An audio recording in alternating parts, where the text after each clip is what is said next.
The fire has burned down to a dull red glow, and the coldest air of the night has settled close to the ground. Someone nearby is still awake. A damaged tooth is pulsing with every heartbeat, or a swollen wound has begun to tighten beneath the skin. There is no bottle beside the bed, no tablet that can quiet the nerves within half an hour. The pain may have started before sunset, yet it can remain through the night, through the following day, and sometimes through many more nights with no known moment when it will finally end. For most of human history, pain was more than a warning from the body.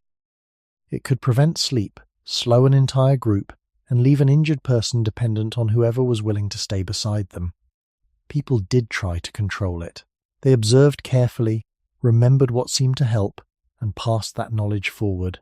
But before modern medicine could reliably interrupt pain inside the nervous system, what could human beings actually do?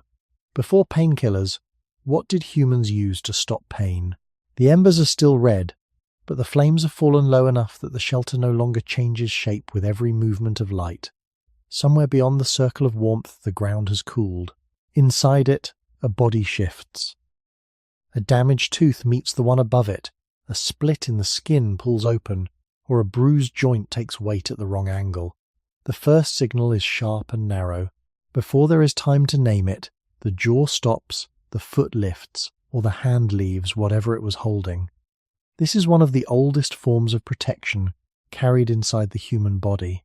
Nerve endings that respond to potentially damaging heat, pressure, tearing, or chemical irritation send a warning toward the spinal cord.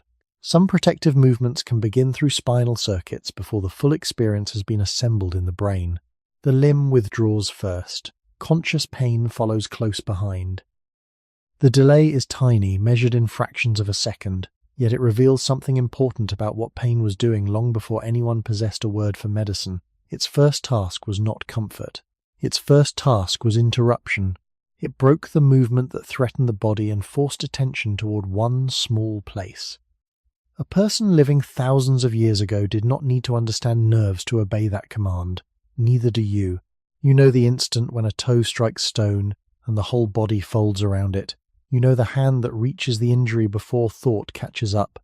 For you, the sharpness may fade while the hand is still there. For many people in the past, that was only the beginning. The hand stayed.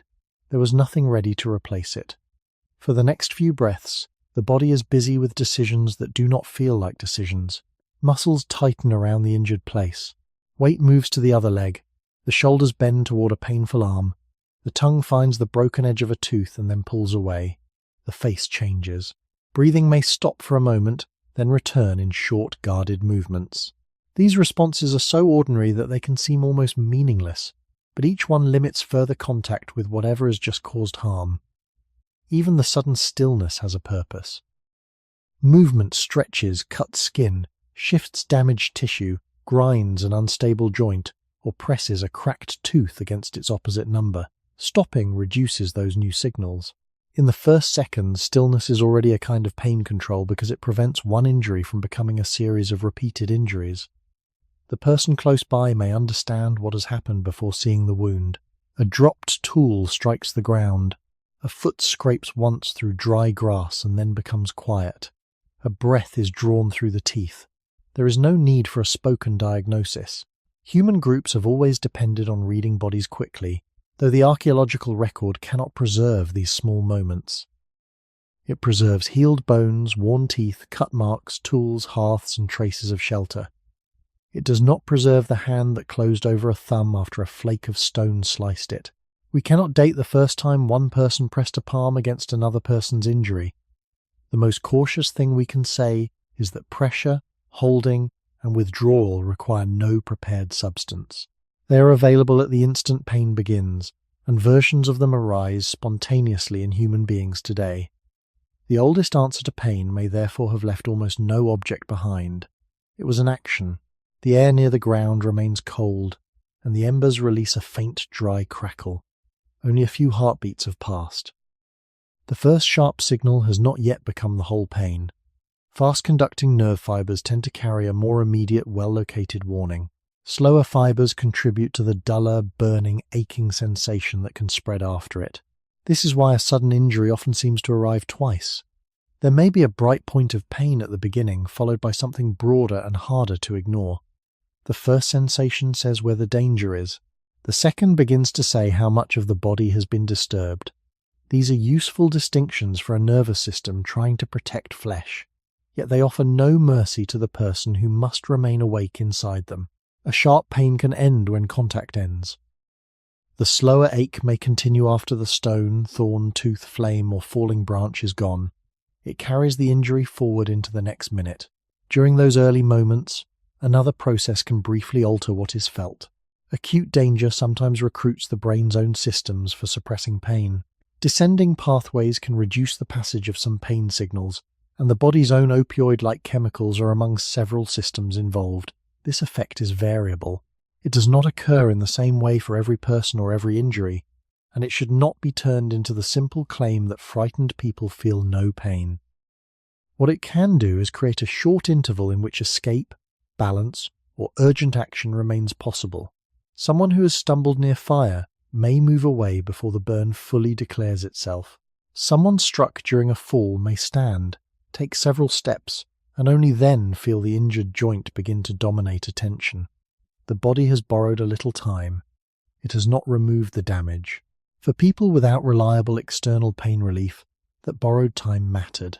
It allowed a person to reach shelter, move away from water, lower a load, call to others, or sit before the leg could no longer carry weight. The same temporary quiet could also be misleading. A wound that seemed bearable in the first minute might become severe once the immediate danger passed. A cracked bone could still shift. Torn tissue could still bleed. A tooth split by grit or a hard seed could begin as a flash and settle into a pulse that lasted through the dark. The body's first protection was therefore incomplete by design. It gave enough suppression to survive the moment, then allowed pain to return so movement would remain limited. Relief and warning were pulling in opposite directions, and the nervous system had to serve both. The hand over the injury begins to move. Fingers press, release slightly, then press again. This is not necessarily deliberate treatment. It may come before any shared knowledge of plants, heat, cold, or bandaging enters the scene. Touch itself competes with pain. Signals from pressure and rubbing travel through larger sensory fibers and can influence how strongly pain-related activity is passed onward in the spinal cord. Modern explanations often describe this as a gate, though the real biology is more complicated than a single door opening and closing. The practical observation is simple and familiar. Rubbing a struck shin, holding a throbbing thumb, or pressing the skin around an injury can make the sensation feel different. It rarely erases pain. It can reduce its sharpness for a moment, narrow attention to the pressure of the hand, and give the brain a second stream of information from the same region. The first pain relief humans possessed may have been partly generated by one signal interrupting another. A hand could do this without preparation. So could a folded piece of hide, a pad of dry fibre, a strip of woven material in later communities, or another person's palm. The materials changed across climates and centuries. The principle did not require a pharmacy. Pressure also had another value when skin had opened. It could reduce bleeding from some wounds by compressing damaged vessels. That mattered because blood loss carries weakness, coldness, thirst, confusion, and eventually the failure of the body to maintain circulation. Yet the person pressing the wound did not have to separate these effects into modern categories. The same hand could make the cut feel steadier, limit the movement of torn edges, and slow the visible flow. Pain relief and survival were joined in one action. This joining is essential to the history of pain. Today, it is possible to treat the sensation while leaving the underlying injury under examination. In much of the past, a measure that did nothing except change sensation had limited value if the wound continued to open with each step. The best available response often reduced pain because it reduced further harm. Holding came before healing. The low light remains nearly unchanged, but enough time has passed for the first alarm to become a pattern. The person tests the injured place. The foot touches the ground with only a fraction of its weight. The hand opens and closes once. The jaw moves a few millimeters. This testing is careful because pain has already taught the body a boundary. The point at which the signal rises is the point where movement stops. In that sense, pain becomes a rough measuring instrument. It cannot show whether a bone is fractured, a tendon torn, or a tooth split below the gum. It can show that one direction is worse than another, that weight is possible or impossible, that pressure calms the area or makes it flare. People long before anatomy books could gather this information because it arrived through repetition. Move, stop, hold, wait, try again. Such knowledge was local and immediate. It belonged to this joint, this cut, this moment beside a weakening fire.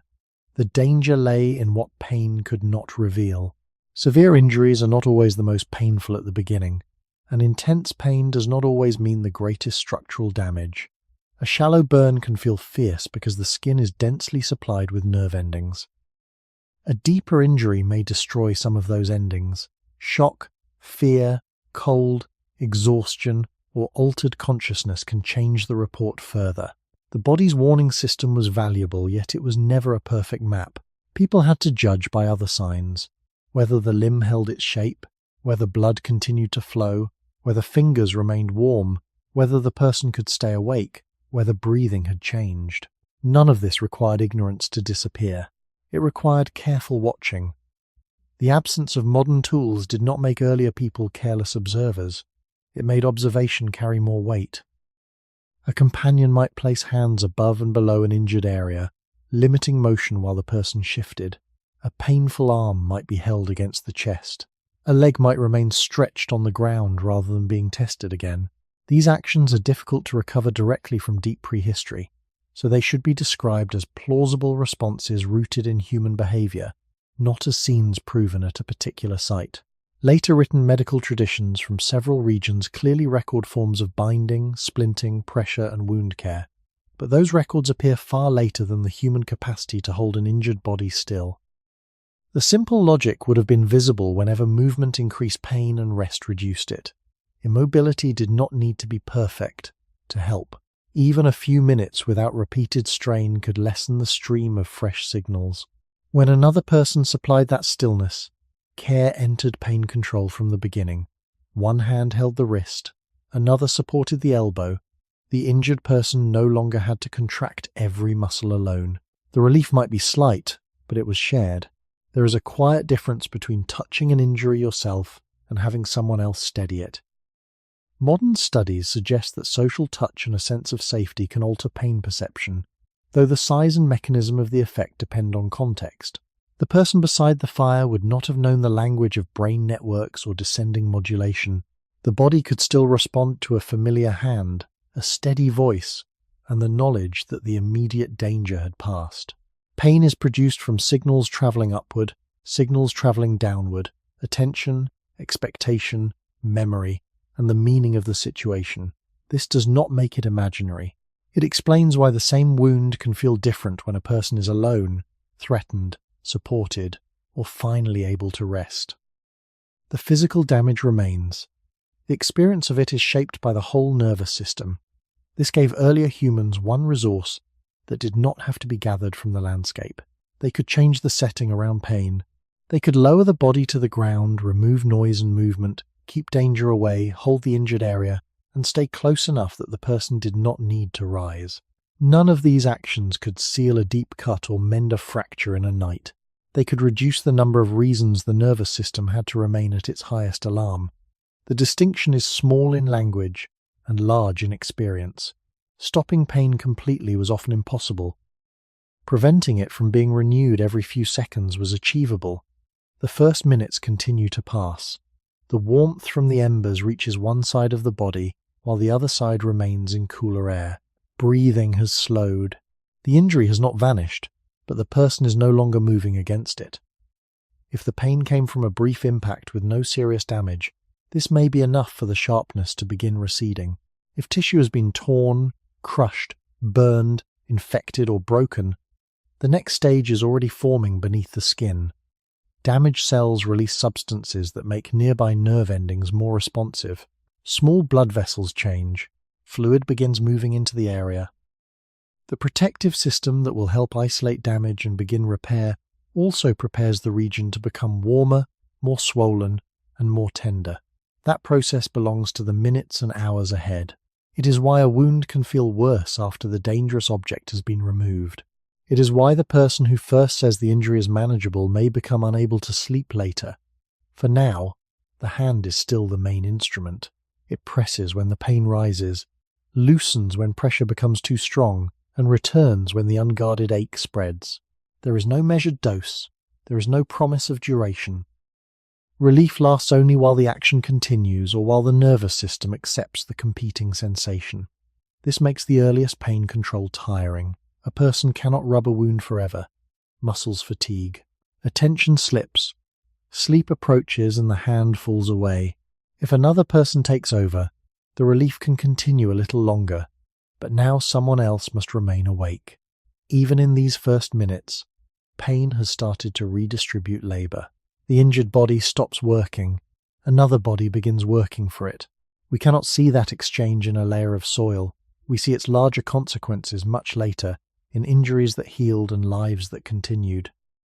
Here, at the opening of the cycle, the exchange is still small enough to fit inside two hands.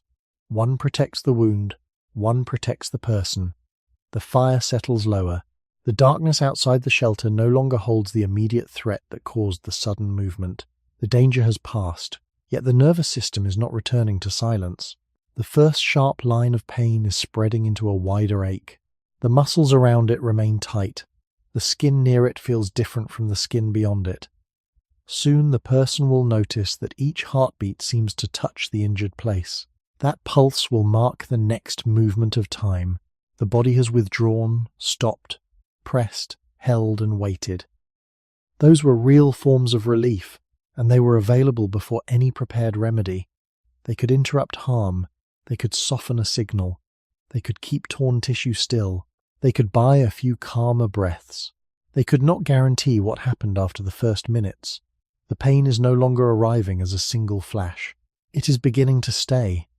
The embers have dimmed another shade, and the injured place is beginning to feel larger than it did a few minutes ago. The first sharp line has spread into a warmer, heavier ache. Skin that looked nearly unchanged now feels tight. A joint that could still move immediately after the injury has begun to resist. The hand returns to the same place again and again, yet pressure no longer brings the same brief relief each time. Beneath the skin, the body has started changing the conditions around the damaged tissue. Small blood vessels widen. Their walls allow more fluid to pass into the surrounding area. Chemical signals released by injured cells, blood components, and immune cells make nearby pain-sensing nerve endings easier to activate. Substances such as prostaglandins and bradykinin do not create every part of pain by themselves, but they help lower the threshold at which the nerves begin sending warnings.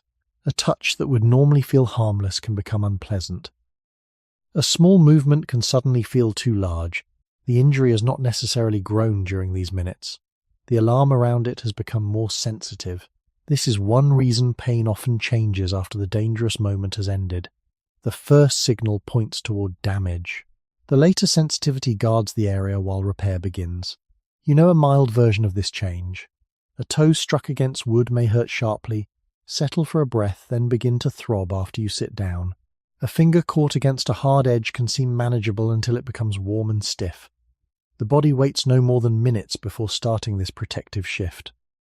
For a person without a reliable substance to quiet the nerves, those minutes mark the beginning of a longer uncertainty.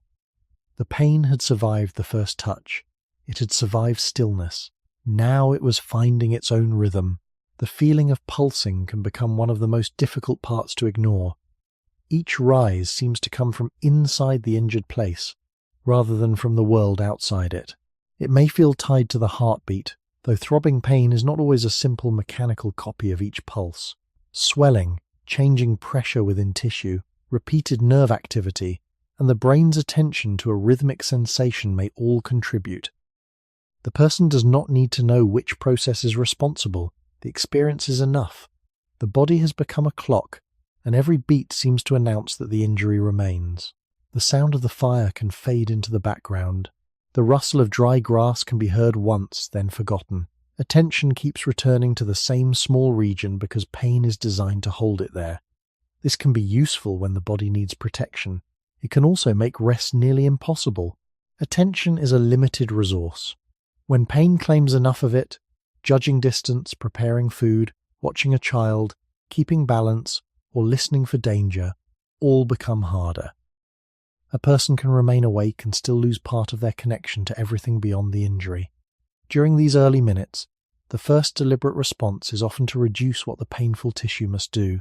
Weight leaves the injured foot. The arm is drawn close to the chest. The jaw stays slightly open so the damaged tooth does not meet the one above it. The back bends in a way that protects one side, even if the new posture strains another. Pain changes movement before any tool is chosen. This guarding response can protect tissue from fresh stress, though it also has costs when it continues.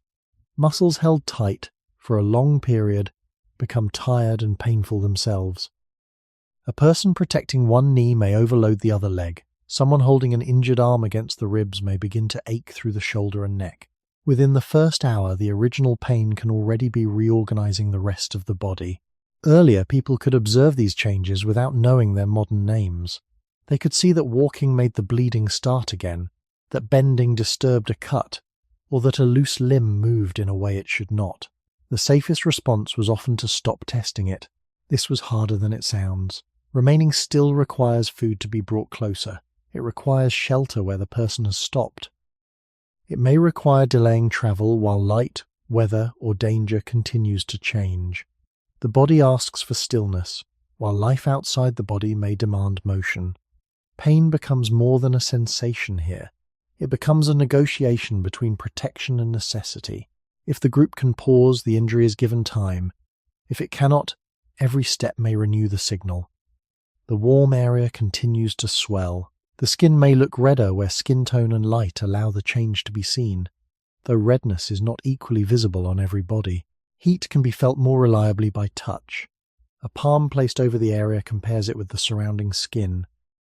Fingers search along the edges, pressing gently in one place and withdrawing quickly from another. This kind of examination provides information, but it can also increase pain. The person touching must learn where firmness becomes instability, where swelling ends, and where sensation changes. Deep inside a limb, there may be no visible sign that distinguishes a severe bruise from a fracture. Without imaging, the body itself supplies the clues: shape, movement, sound, weight-bearing, temperature, and the location of tenderness. None of these clues is perfect. Together, they can guide the next action. A limb that bends in the wrong place calls for support. A wound that opens whenever pressure is released calls for continued compression. A finger becoming pale, cold, or numb warns that binding may be too tight or circulation may be threatened. People could learn such patterns through experience, yet the learning came with risk. Every community carried knowledge gained from injuries that had already happened. Some of that knowledge preserved life. Some of it remained incomplete. The record rarely tells us which person first recognized that an arm hurt less when held against a rigid piece of wood, or that a strip around a wound could reduce movement. Perishable splints and bindings often disappear. Wood decays. Plant fiber breaks down. Leather and hide survive only in unusual conditions. Healed bones can sometimes reveal that a fracture remained aligned well enough to mend, but they seldom preserve the exact method used. Archaeologists must therefore separate what the body makes likely from what a particular site proves. Humans had hands, cordage in many later prehistoric settings, shaped wooden objects, hides, woven materials in some periods, and the capacity to observe that unstable movement increased pain.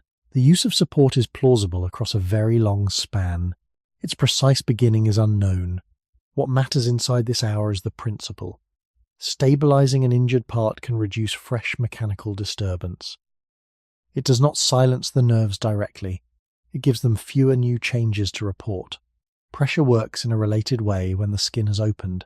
A hand, pad, or folded material placed over a bleeding wound can compress small vessels and help the body's own clotting process. Blood exposed to damaged tissue begins forming a temporary seal through platelets and strands of fibrin.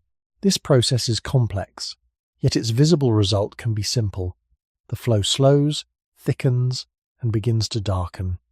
Continued movement may break the forming seal. Firm support can protect it. The reduction in pain may come partly from touch, partly from reduced movement, and partly from slowing the ongoing injury. The same act serves several purposes at once. This made pressure especially valuable in a world where every tool had to justify the effort spent finding, carrying, or making it. A hand was already present. A strip of hide could hold while the hand did something else. A cord could secure a pad. The method could continue after the first person became tired. Yet binding introduced a new danger. Too little support allowed the wound to move. Too much pressure could create new pain, numbness, swelling below the binding, or damage from reduced blood flow. The correct tightness could not be read from a scale. It had to be watched through the body. Fingers beyond the binding could be touched. Their warmth and colour could be compared. The person could be asked whether sensation remained.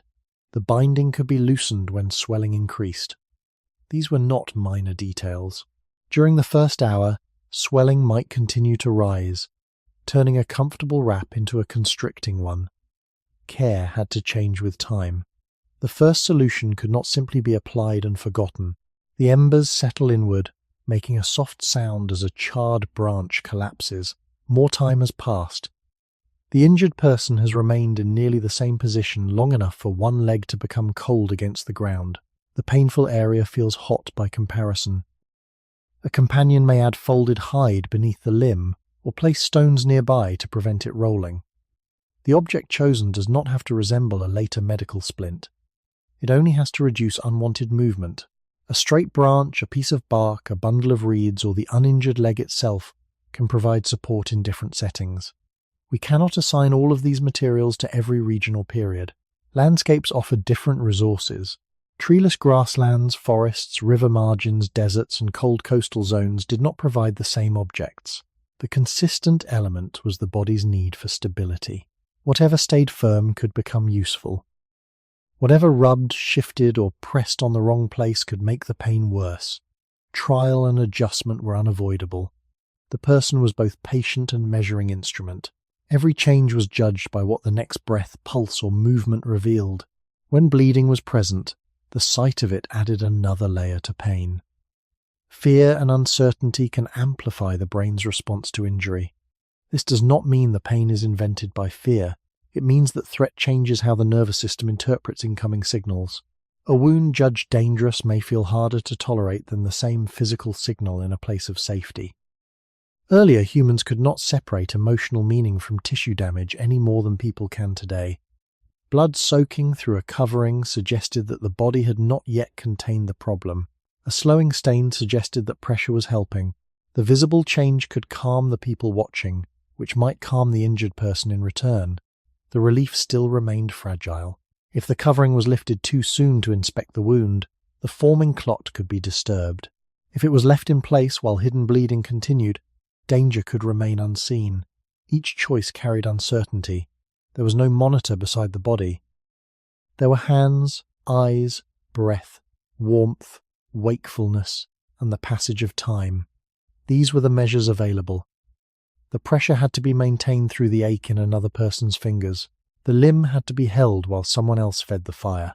The injured person had to remain still even when the ground became uncomfortable. Relief required labour. It also required patience before anyone knew whether it was working. A modern tablet often comes with an expected interval before its effect begins. In this earlier setting, no such interval could be trusted. The person might feel slightly better after several minutes of support, then worse when swelling increased. The bleeding might stop, then begin again when they tried to stand. There was no clear boundary between treatment and waiting. They were the same activity. One person held the binding, another watched the face. The injured person listened to the pulse inside the wound. 10 minutes passed, then more. Nothing announced when enough time had gone by. This is where duration begins to change the emotional weight of pain. A sharp injury that lasts a few breaths belongs to nearly every life.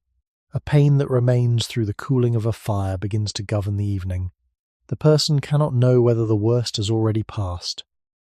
The people beside them cannot know whether they will be holding the same limb after dawn. There is no object to take that can create a predictable end. There is only the next interval of waiting. The pressure remains. Someone keeps it there. The injured person may ask to move. then stop when the first attempt sends a fresh line of pain upward. Thirst appears, the back stiffens, the uninjured hand becomes tired from supporting the body. Pain spreads beyond the original place through posture, fatigue, and attention. Still, the group does not release the injured part simply because the first measure failed to end the feeling. They adjust the support. They shift the body a little. They place something softer beneath the heel. They keep the limb from turning. The pain has lasted long enough to become work, and the work has already passed from one body into another. The wound belongs to one person. The waiting does not. The strongest relief available in these minutes may come from preventing the next increase. This is a quieter idea than stopping pain, yet it shaped much of early care. If pressure slowed bleeding, there was less continuing damage. If a joint remained still, torn tissue was not pulled repeatedly. If a broken limb was supported, sharp edges were less likely to shift with every movement. If the injured person did not have to stand, the nervous system received fewer urgent signals. The pain could remain intense while the situation became safer. From the outside, this might look like failure because the person still hurt. Inside the body, a crucial change could already be occurring. The injury was no longer being renewed. Much of pre-modern pain relief worked in this indirect way. It changed the conditions producing pain rather than blocking the experience at its final stage. This required understanding through patterns. Pain rose when the limb moved. It fell when the limb rested. Bleeding returned when pressure ended. It slowed when pressure resumed. The observations were repeated until they became shared knowledge. People who had seen several injuries could guide those who had not. The knowledge did not need writing to travel. It could be taught through hands, where to press, how to support, when to loosen, how to carry without allowing the injured part to swing. Such teaching would leave little direct trace, yet human survival has always depended on skills that archaeology can only approach indirectly. The healed body is sometimes the remaining evidence that enough was done correctly for long enough. Even then, healing does not mean freedom from pain. A bone can unite in a poor position. A joint can remain stiff. Scar tissue can pull. Nerves can stay sensitive. The first hour contains no promise that recovery will restore the body completely. It contains only the opportunity to limit what happens next. The fire is now low enough that the injured person can feel the night air on the face more clearly. The painful area has become less sharp at its center and more tender around its edges. Swelling presses against skin and binding. The wrap that felt supportive earlier may now feel too tight. Fingers check the tissue beyond it. The material is loosened, then secured again. This small adjustment matters because care cannot remain fixed while the body changes. Inflammation is dynamic. Fluid continues to gather. Muscles continue to guard. The person's position changes circulation and pressure. Every response must follow the body through time. A treatment that helped at the beginning can become harmful if left unchanged. This was one of the difficult lessons carried through generations. The body does not hold still simply because the patient does. Beneath the surface, repair and alarm continue moving. The first hour is therefore a period of repeated judgment.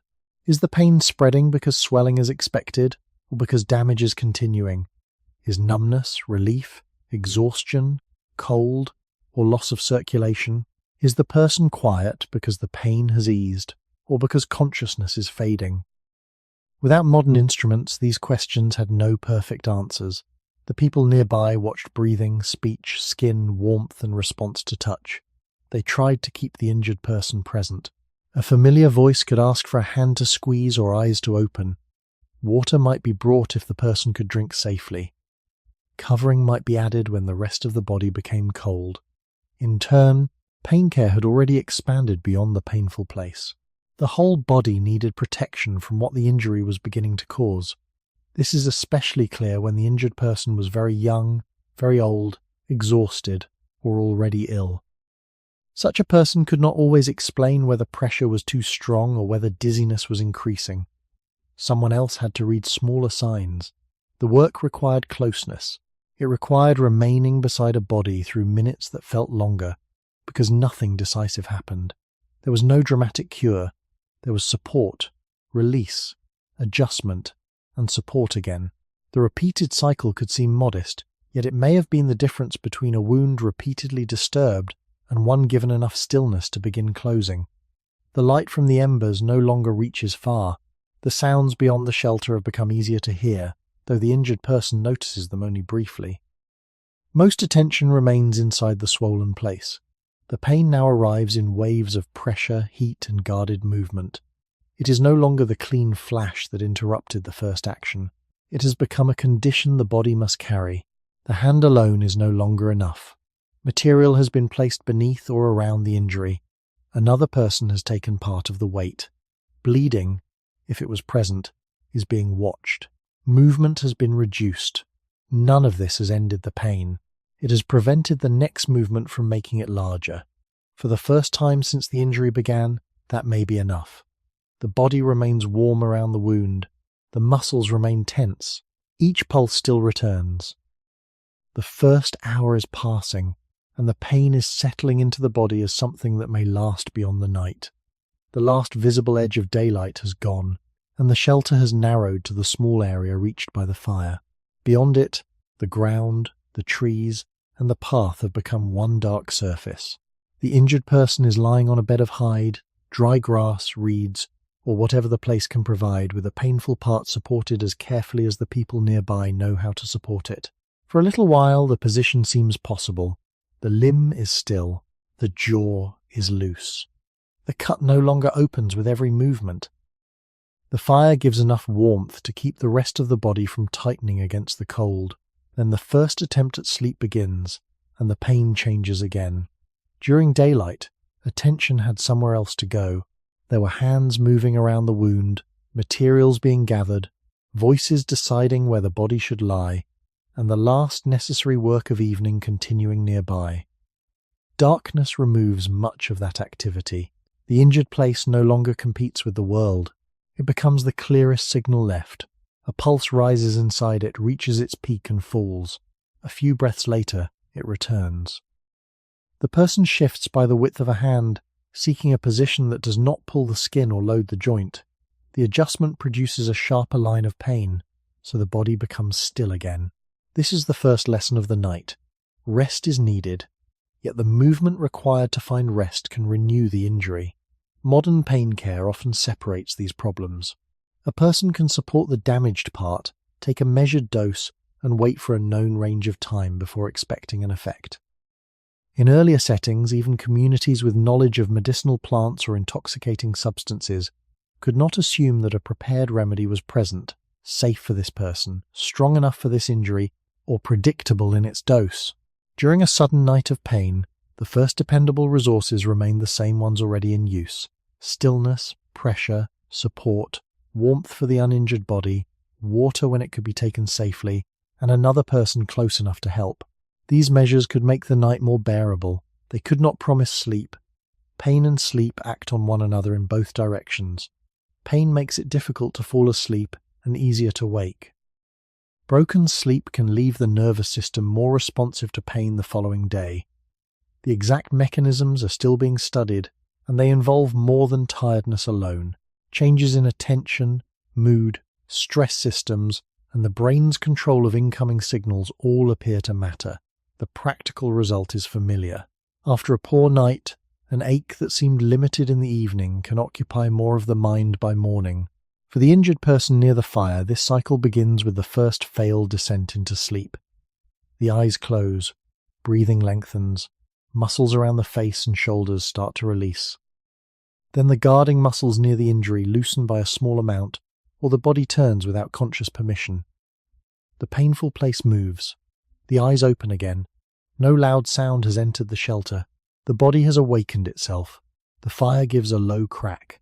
Someone adds a piece of wood, not because the flame is part of a cure, but because cold can make the whole body tense and shiver, and either response may disturb an injured limb.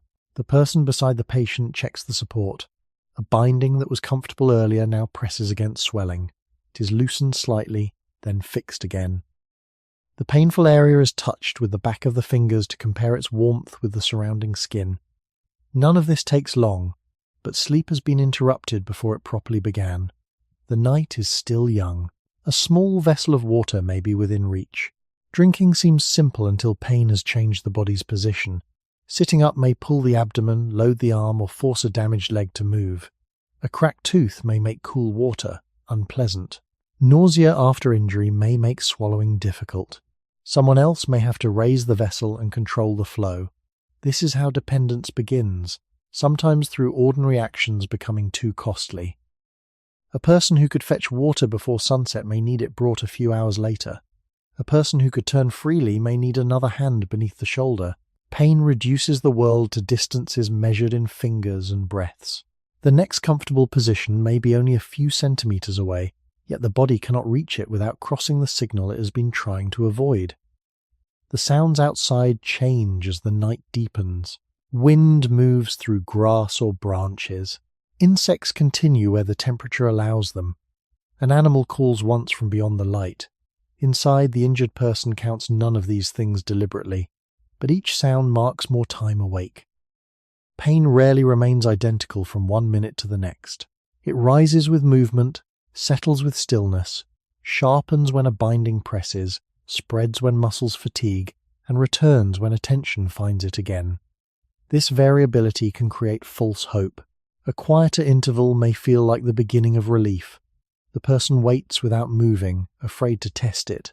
5 minutes pass, perhaps longer. Then another pulse appears, followed by another, and the body learns that the silence was only an interval. The pain did not leave. It paused. Uncertainty adds weight because no one can know whether the next interval will be longer. Pain itself is not a perfect measure of damage. A wound may hurt less while still being dangerous. Another may hurt intensely and still heal well. Yet without imaging, laboratory tests, or instruments that can look beneath the skin, the changing sensation is one of the few streams of information available. The people nearby watch what pain does together with what the body does. Does the person answer clearly? Is the breathing regular? Are the fingers beyond the binding warm? Has blood soaked through the pad? Is swelling still rising? Can the injured person move the toes? Does touching one place produce a response unlike touching another?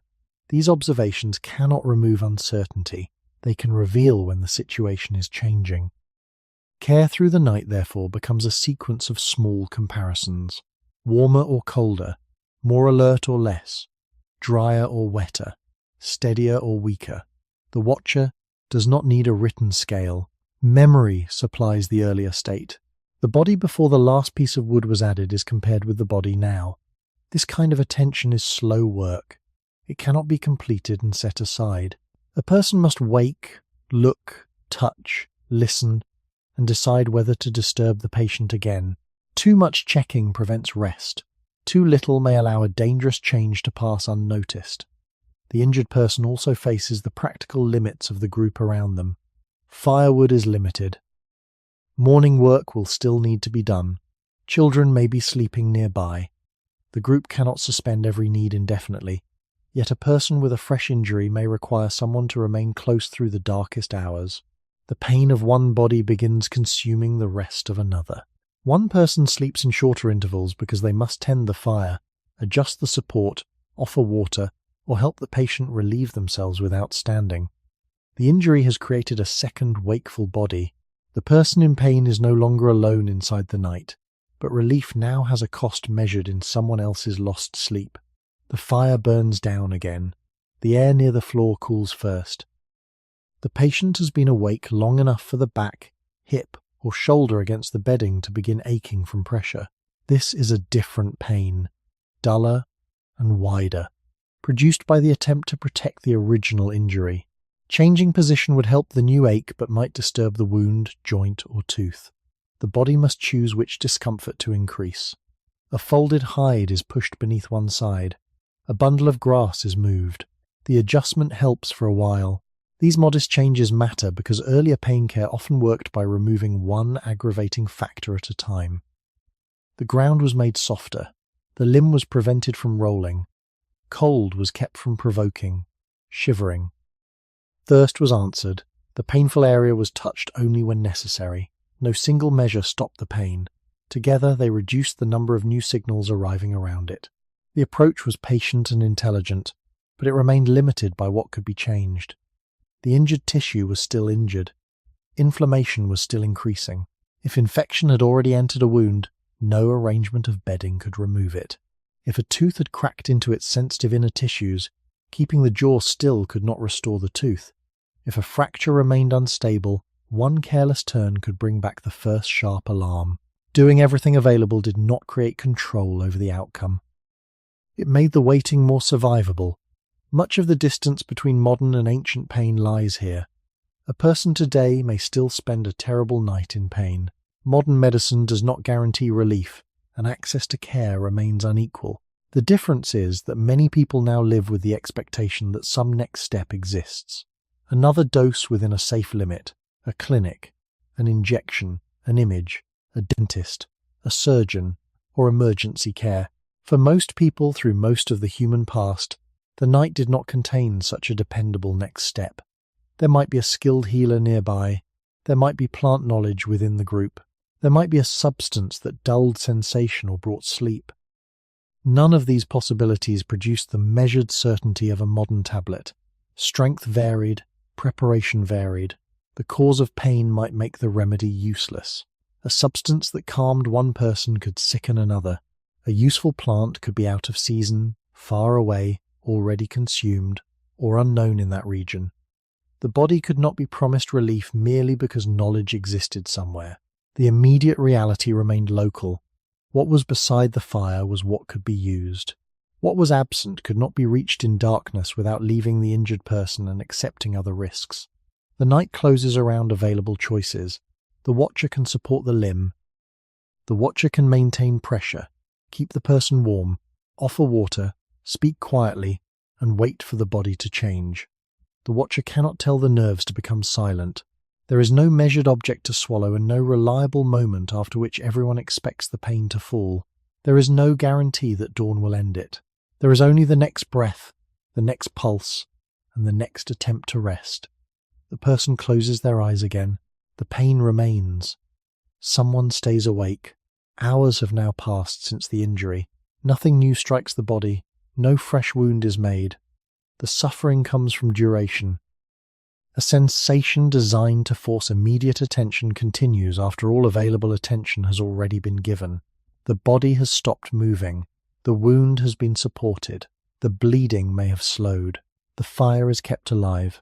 The people nearby have done what they know. Still the signal continues. Pain has completed its first purpose, yet it does not possess a separate switch for mercy. It remains active because the tissue remains threatened, inflamed, unstable, or exposed. The nervous system is protecting a body that now needs sleep from the very movement sleep may allow. The person drifts for a few minutes, wakes, and must begin again. This may repeat many times without anyone knowing how many. Earlier communities did not measure the night by the glowing digits of a clock, but darkness still had stages. The fire required feeding. The cold deepened before dawn. Familiar stars changed position where the sky could be seen. Certain animals became quiet while others began to cool. The injured person could feel time passing through the fatigue of remaining in one posture. The watcher could feel it in heavy eyelids and stiff fingers. Each change confirmed that relief had not arrived quickly. The first hour had become several. The pain was no longer an event. It had become the structure of the night. Broken sleep also changes the experience of threat. When a person is exhausted, uncertainty can become harder to contain. The next pulse may be expected before it arrives. Attention begins searching for it. Anticipation can heighten the response to pain because the brain is preparing for danger. This does not make the signal unreal. Pain is an experience assembled by a nervous system using sensation, memory, context, and expectation. A calm voice may help because it changes part of that context. A familiar hand may help because it marks safety. Slow breathing may reduce some muscular tension. Rhythmic speech, humming, prayer, or ritual could give attention another pattern to follow in many cultures, though the specific forms differed greatly and cannot be assigned to every period. Such practices did not need to cure the injury to matter. If they reduced panic, steadied breathing, or helped a person remain still, they could lessen one layer of the experience. Their effect had limits. A rhythm could accompany pain without erasing it. A voice could fill the silence between pulses without preventing the next one. The night continued to demand physical care. The binding had to be checked again because swelling had changed. The support under the limb had shifted. The water vessel had cooled. The fire had dropped. Every improvement weakened with time and had to be renewed. This is another difference between a substance and a process. A substance may continue acting inside the body for a period. Care made from position, pressure, warmth and presence lasts only while people maintain it. When the supporting hand moves away, the limb may roll. When the fire dies, cold returns. When the watcher sleeps, the patient may try to stand alone. Relief is fragile because it is built from actions rather than from a stable dose circulating inside the body. The injured person may finally sleep for a longer interval as exhaustion overwhelms discomfort. This is not the same as the pain ending. Sleep can arrive while the body remains injured, especially after enough hours awake. The rest may be shallow. A movement, a sound, or a new wave of throbbing can break it. Even so, a few continuous minutes allow breathing to deepen and some guarding muscles to loosen. The watcher may hear the change before seeing it. For a short time, the shelter becomes quiet. It is the first small surrender of consciousness. The night has moved beyond its deepest darkness, though the horizon has not yet brightened. The fire is pale under ash. The painful area may now be more swollen than it was at sunset. Tissue fluid has continued to gather. Immune activity has continued. The nerves remain sensitized. When the person wakes again, the injury can feel stiffer because it has been held in one position. The first movement after rest may be especially difficult. A joint resists. A cut pulls. The jaw closes by habit, and the tooth answers immediately.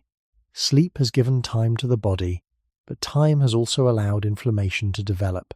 The morning will therefore begin from a different condition than the evening. It will begin with a body altered by hours of repair, swelling, vigilance, and lost sleep. The people nearby have learned something too. They now know whether the bleeding stayed controlled, whether the swelling rose quickly, whether the person could drink, whether sensation remained in the fingers or toes, and whether any period of sleep was possible. The night has turned an unknown injury into a pattern. That pattern will guide what they try after daylight returns. The eastern darkness is beginning to thin. The sounds outside shift. Air that felt motionless starts to move. The person in pain has crossed the first night without a dependable way to end the sensation. They have used stillness, support, pressure, warmth, water, voice, touch, and the labor of another wakeful person. These things have kept the body from facing the night entirely alone. They have not made the pain disappear. The first grey light reaches the shelter while the nervous system is still sending its warning. Beneath exhaustion, however, the body has also been producing its own forms of pain control. Some began within seconds of the injury. Others have been working quietly through the night. As daylight returns, those internal systems begin shaping what the body feels next. Grey light has begun to separate the ground from the walls of the shelter. The fire is mostly ash now, with a few orange points still alive beneath it. Outside, the first morning sounds return one by one. Inside, the injured person opens their eyes after a night made of short stretches of sleep. The painful place is still there, but it does not feel exactly as it did before darkness. The first sharp alarm has become stiffness, heat, pressure, and tenderness. The binding that was adjusted several times through the night now sits against tissue that has swollen further. The muscles around the injury are tired from hours of guarding. The mouth is dry. The uninjured side of the body aches from lying too long in one position. Yet the body has not spent the night simply waiting. Every minute of stillness has allowed processes to continue beneath the skin. Clotting has strengthened where blood vessels were damaged. Immune cells have moved into the area. Chemical signals have coordinated the early stages of repair. The brain and spinal cord have also been regulating how much of the incoming warning reaches conscious attention. Pain has remained, though it has never been an unfiltered message travelling in only one direction. From the first seconds of injury, signals have moved upward from damaged tissue while other signals have travelled downward from the brain, strengthening or weakening what passes through the spinal cord. The balance changes with danger, exhaustion, expectation, attention, and safety. The injured person beside the fading fire cannot command this system directly. Even so, every change in the surroundings can influence it. The immediate danger is gone. The body is supported. Familiar people are close. Morning has made the shelter visible again. These facts do not repair torn tissue, but they can reduce the wider state of alarm surrounding it. A nervous system no longer preparing for another blow may allow some of its protective intensity to fall. The effect is rarely complete. It may be no more than the difference between a pain that fills every thought and one that leaves a small space for water, speech, and rest. Inside the brain and spinal cord, the body has several ways to alter pain. Some nerve pathways descending from the brainstem can inhibit the transmission of pain-related activity.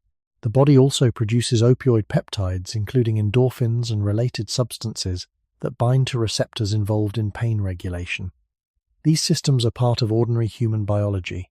They can become active during stress, sustained effort, injury, expectation of relief, and some forms of social support. Their effects vary greatly. They cannot be treated as an internal drug supply that always appears when needed. A severe injury can overwhelm them. Fear can sometimes intensify pain rather than suppress it. Exhaustion can weaken the ability to cope with the signal.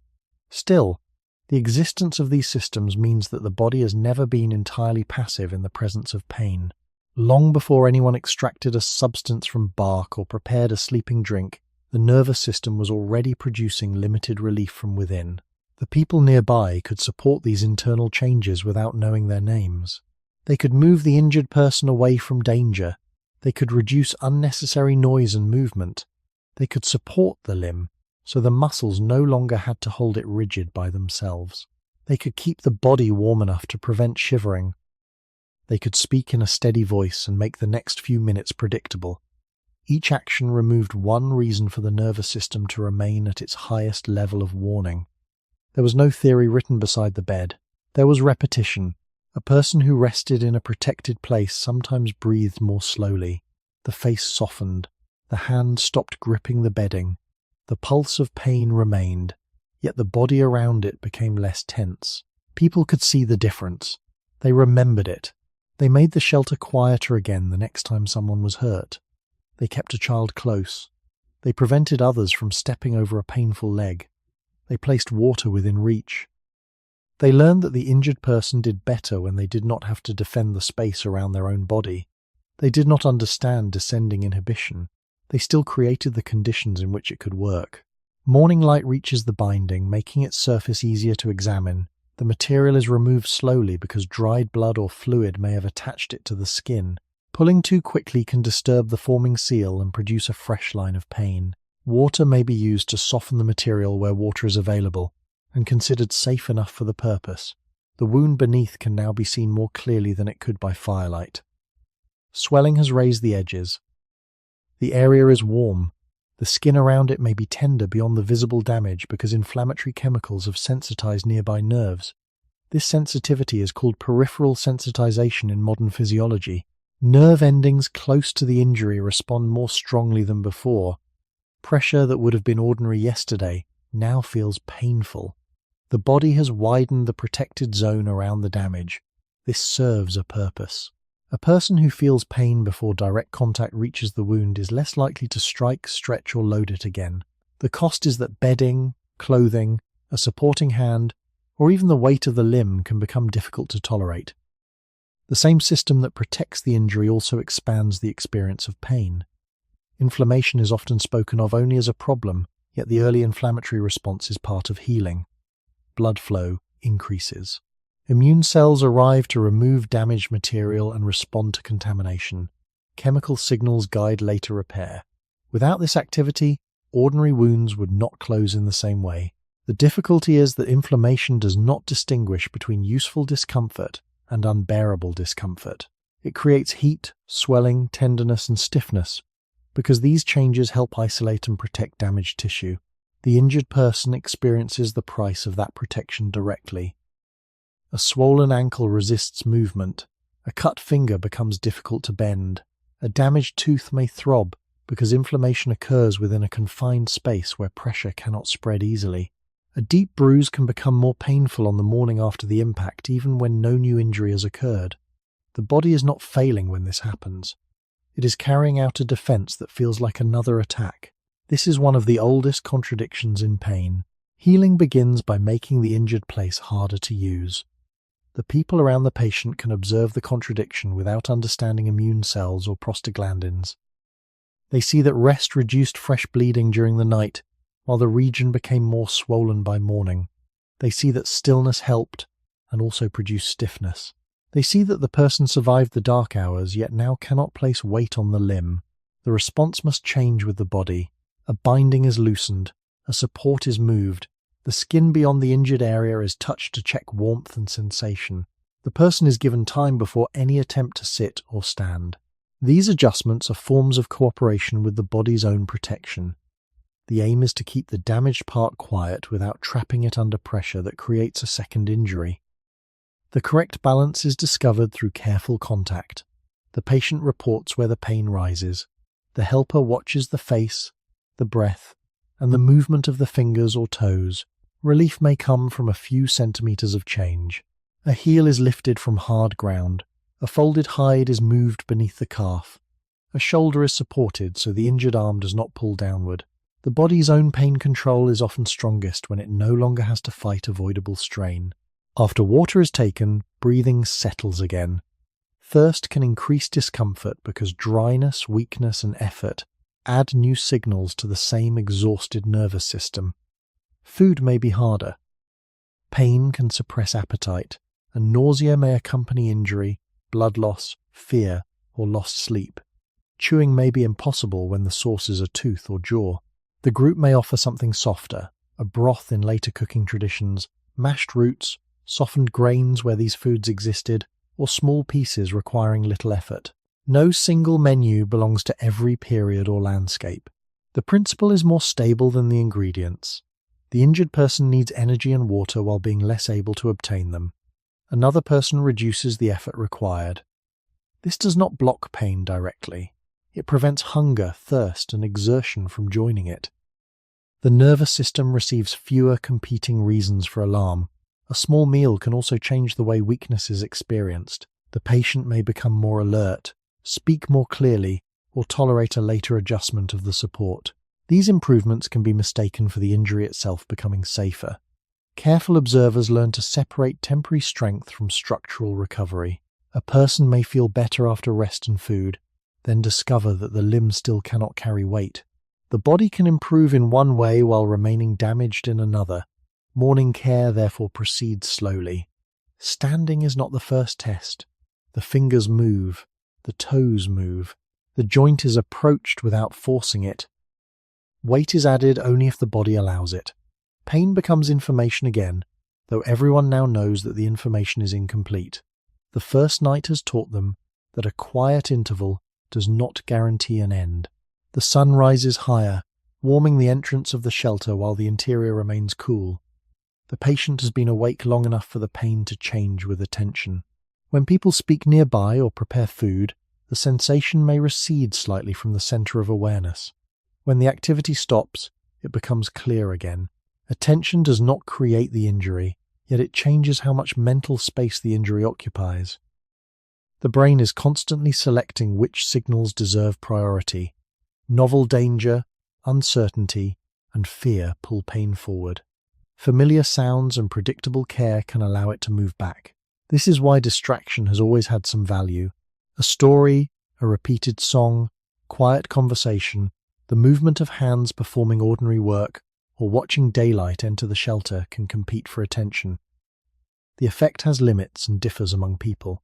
A severe pain may resist every competing signal. A milder one may become temporarily less noticeable. Earlier communities did not need to prove the mechanism before using the observation. A child calmed by a familiar voice could hold still while a wound was covered. An adult listening to a steady rhythm might breathe more evenly while a joint was supported. If attention moved away from the injury for only a minute, the minute still mattered. The person had been living from pulse to pulse. A short interval in which the pain was no longer the only thing present could make the next hour easier to enter. Touch works in a related but distinct way. Pressure and rubbing activate sensory pathways that can influence the transmission of pain signals in the spinal cord. Touch also carries social meaning. A hand from a trusted person can signal that protection is near. Research in modern humans suggests that social context, expectation, and interpersonal contact can change pain perception, though the effects are neither uniform nor magical. For the person in the shelter, touch has to be placed carefully. The swollen area itself may be too sensitive. A hand may rest above the injury, on the shoulder, or around the uninjured hand. The contact does not claim to remove the damage. It gives the nervous system information that the person is being held inside a safe boundary. The pain remains local while safety is supplied from outside it. This may be especially important after a night in which the patient repeatedly woke alone inside the sensation, even while others were physically close. Daylight allows eye contact, gestures, and shared attention to return. The injured person can see who is nearby. The watcher can see the moment before the body tenses. Care becomes easier to coordinate. A warning is given before the binding is touched. The patient prepares for the movement. Predictability can reduce the shock of a painful action because surprise itself strengthens alarm. The same adjustment may still hurt, but it no longer arrives without warning. This is a modest form of control. The patient may choose when the hand moves or signal when pressure has become too much. Pain often becomes harder to tolerate when a person feels completely powerless. Even a small choice can change the experience surrounding it. Earlier healers and family members may have discovered this in countless ordinary encounters, though the details are lost. A person who knew what was about to happen could brace more effectively. A child held securely could struggle less. Someone allowed to pause could return to the procedure with less panic. These patterns belong to human interaction as much as to medicine. The sun has now reached the ground beyond the entrance. The coldest part of the morning is passing. Warmth begins to change the injured body in several ways. General warmth can relax muscles that tighten through the night. It can reduce shivering and the strain produced by cold posture. Direct heat on a fresh swollen injury is a separate matter and may not be helpful, especially when it increases local blood flow or discomfort. Earlier, people did not possess a universal rule that worked for every pain. They had to distinguish the warmth that comforted the whole body from the heat that made one swollen place throb more strongly. The patient's response guided the decision. A body moved closer to the fire might relax. A painful limb held too near it might begin to pulse harder. The difference could be felt within minutes. The limb was moved away while the torso remained covered. Such adjustments reveal a practical intelligence built from observation. The goal was not to follow one fixed belief about warmth. It was to watch what happened next. The same was true of cool water, cold air, pressure, movement, and rest. Each could help under some conditions and fail under others. The body supplied feedback, and care followed it. The internal pain systems also respond to movement in complicated ways. Complete stillness protects a fresh injury, yet prolonged immobility can produce stiffness, pressure, discomfort, and fear of any later movement. During the first morning, the body may allow tiny adjustments that keep uninjured regions from becoming painful. Fingers can open and close if the arm injury permits it. The opposite leg can bend. The shoulders can be shifted. These movements keep the rest of the body from becoming another source of distress. The injured part remains supported. The distinction between useful movement and damaging movement must be learned through small tests. A sudden effort is avoided. The body is given time to answer. If the pain rises sharply and remains elevated, the movement has gone too far. If it rises briefly and settles, the new position may be tolerable. This is an early form of pacing. It does not require a formal system, it requires patience and memory. The helper remembers how the patient reacted a few minutes earlier. The next attempt is smaller. Progress is measured in what can be done without producing a long increase afterward. The morning does not bring a dramatic recovery. It brings a clearer relationship with the pain. During the night, the sensations seem to arrive without structure. In daylight, patterns become visible. Pressure helps in one place and harms in another.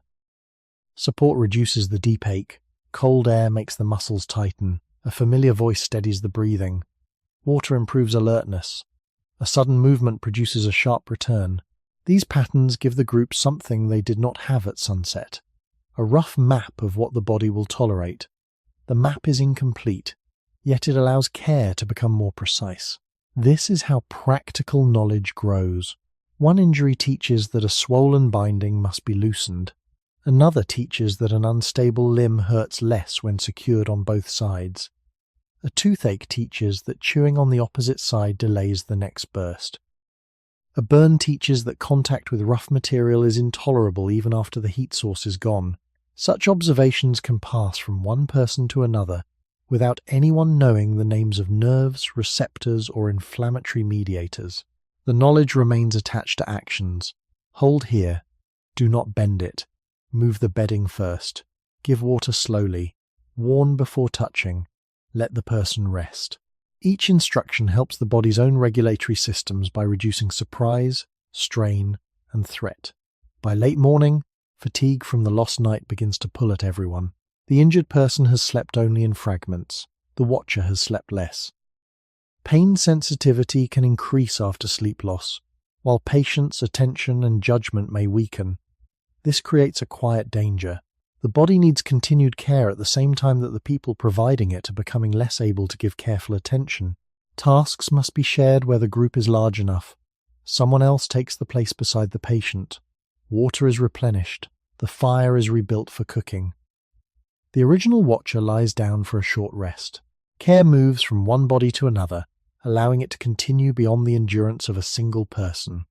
The strongest medicine available during this part of the cycle may be continuity. The injured person is not required to begin again with every helper. The binding remains supported. The painful limb stays aligned. The next person is shown where pressure was tolerated and where it was not. Knowledge is transferred within the morning. The patient remains still while labor changes hands. Nothing about this appears dramatic. It is one of the reasons the body has a chance to keep healing. The person could not maintain all of these conditions alone. Someone else did. The pain has not disappeared. It has become surrounded by enough order for the body to work. As the light grows stronger, the early stress of the injury begins to settle into a longer state. The brief suppression that may have helped during the dangerous moment has faded. Endogenous pain control continues to fluctuate, influenced by rest, expectation, fear, touch, and the changing condition of the tissue. The inflammatory response remains active. The wound may be safer than it was hours ago while feeling more tender.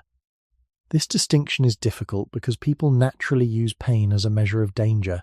A stronger pain feels like proof that the injury is worsening. Sometimes it is. Sometimes it reflects the body's protective sensitivity during repair. Earlier, people had no certain way to separate the two. They watched for additional signs. Spreading heat, worsening swelling, altered consciousness, renewed bleeding, loss of movement, foul material, or increasing weakness could suggest that more than ordinary healing was occurring, though the meaning of each sign depended on the injury. The absence of such changes offered limited reassurance. Time remained the final test. If the pain gradually eased over the next day, the body was likely gaining control. If it intensified, spread, or returned after appearing to improve, the group would need other responses. For now, the morning remains within the body's own first line of defense. The damaged place is guarded. The patient is resting. The nervous system is receiving signals of safety alongside signals of injury. The immune response is clearing and preparing. Blood has formed a temporary seal where it can. Muscles hold the region stable, then relax slightly when external support takes over. Thirst is answered. Exhaustion is allowed to pull the person into a longer sleep. These processes are ordinary enough to disappear from the history of medicine. They produce no carved tool and leave no residue in a vessel. Yet every later remedy entered a body already doing these things. A plant did not create the body's capacity for pain regulation. A healer worked with systems that were already active. A binding helped muscles and nerves perform protective work with less strain. A calming ritual changed the conditions in which the brain interpreted danger. Rest gave clotting, immune activity, and tissue repair uninterrupted time. The earliest treatment of pain was therefore never only an external substance. It was the management of a living system trying to protect itself.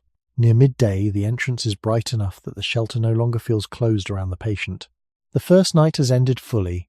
The body has survived the initial alarm and begun the slower work of repair. There is relief in this, though it remains incomplete. Internal pain control can soften the experience. Inflammation can protect the injury. Sleep can restore some tolerance. Care can reduce threat and unnecessary movement. None of these guarantees that the cause of pain will resolve. A cracked tooth remains cracked. A displaced bone remains displaced. A contaminated wound may continue changing beneath the surface. The body can create time. It cannot always solve what happened within that time. By the afternoon, the people nearby will begin using more of the world around them. Water, cool surfaces, warmth, pads, bindings, and other materials will be chosen according to what the injury appears to need. Some will help, some will carry risks that no one can yet see. For these morning hours, however, the body has done much of the work itself. It has narrowed movement, heightened sensitivity, controlled bleeding, altered the passage of pain signals, and pulled the injured person toward rest. The people around it have done something equally important. They have allowed those processes to continue. The light moves across the ground. The painful place remains warm. The patient finally sleeps for longer than a few minutes, while another person keeps the limb from turning. The body is still hurting. It is also healing. The sun has moved beyond its highest point, and light now falls deeper across the ground outside the shelter. The injured person has slept for a while, longer than during any part of the night, yet waking brings the body back into a place that has changed again. The swollen area feels fuller beneath the binding. The skin is warm. Muscles that relax during sleep tighten as soon as the person prepares to move. The first careful adjustment sends a dull pressure outward from the injury, followed by a sharper warning when the limb turns too far. Rest has given the body time to work, though it has not removed the need for help. The internal systems that soften the pain through safety, exhaustion, and stillness can only do so much while damaged tissue continues sending signals. By early afternoon, care begins reaching more deliberately into the surrounding world. Water is brought closer, material is selected for padding, a stone is touched to judge its temperature, a strip of hide, bark fibre, woven cloth in later communities, or another flexible material is checked before being placed around the body. These objects are ordinary. Their value depends on how they are used, where they are placed, and how long they remain there. A vessel of water may serve several purposes. It can be offered to drink. It can soften dried material attached to a wound. It can rinse away visible soil, blood, hair, fragments of plant matter, or grit from the skin. It can cool a surface that feels hot and burning. Yet water is never only water in a historical setting. Its source matters. Running water, collected rain, melted snow, a spring, a river edge, a shallow pool, and water stored in a skin or ceramic vessel do not carry the same risks. Earlier people could judge clarity, smell, taste, and whether animals used the source, but microorganisms remained invisible. Water that looked clean could still contaminate damaged tissue. Water that had stood in a container could change while waiting. A stream could carry material from upstream beyond sight. Rinsing a wound might remove dirt while introducing something smaller that no one could see. The action could still be reasonable. Visible debris inside an open cut can continue irritating tissue, interfere with closure, and carry contamination of its own. Washing may reduce one danger even when it cannot remove every danger. Earlier care repeatedly faced this kind of choice. No option was perfectly clean. The question was, which risk seemed greater in the moment? The wound is uncovered slowly. Material that has dried against the surface is moistened rather than torn away. Water runs across the skin in a thin line and carries darkened blood toward the ground. The first contact may sting. Exposed nerve endings respond to temperature, movement, and chemical conditions. The patient pulls back, then holds still while the flow continues. The person washing the wound cannot know whether every particle has left. They can see when the water no longer carries obvious dirt. They can see whether bleeding restarts. They can compare the smell with the night before. Observation gives an endpoint where certainty does not. Once the surface is cleaner, a fresh pad can be placed without trapping as much visible debris beneath it. The pad itself may be made from whatever clean, absorbent material the community can spare. Soft plant fibre, linen in places where it existed, wool, hide, bark cloth, or folded woven fabric belong to different regions and periods. No single material followed humanity through the whole past. The function remained similar. The layer absorbed fluid, reduced rubbing, and separated injured skin from rougher bindings. A pad could make pressure more even. It could also stay damp, stick to the wound, or hold contamination close to the body. It had to be changed, dried, cleaned, or replaced. Pain relief built from material required maintenance. Nothing remained helpful simply because it had helped once. Water is then used in a different way. A cloth, fibre bundle, or smooth surface is cooled and placed near the swollen area. Where snow, cold streams, frozen ground, or winter air were available, cooling could be easier to obtain. In hot or dry regions, a damp covering might cool through evaporation. In other places, shade and water stored below ground could provide a lower temperature than the afternoon air. Cooling can reduce nerve conduction and alter local blood flow. It may lessen the feeling of burning and temporarily reduce tenderness. It can also make the area feel distant, heavy, or numb. To the injured person, that change can seem closer to true relief than anything the night provided. The pulse becomes less sharp. The surrounding skin feels quieter. Breathing lengthens. For several minutes, the body is no longer organized entirely around the injury. The effect has limits. Cooling does not repair torn tissue or realign a fracture. Excessive cold can damage skin, especially when ice or frozen material is placed directly against it for too long. Numbness can hide the warning that the temperature has become harmful. A person with reduced circulation, severe swelling, or nerve damage may not feel the danger clearly. Earlier caregivers could only watch the skin, ask what the patient felt, remove the cold material, then decide whether to apply it again. The same process of testing returns. Place, wait, remove, compare. The relief is judged by the next few minutes rather than by a written rule. If the skin becomes pale, hard, painfully cold, or strangely without sensation, the material is taken away. If the burning eases without those changes, the cooling may continue in intervals. This approach requires someone to remain close. A cold compress left unattended can become warm and useless, or remain dangerously cold in freezing conditions.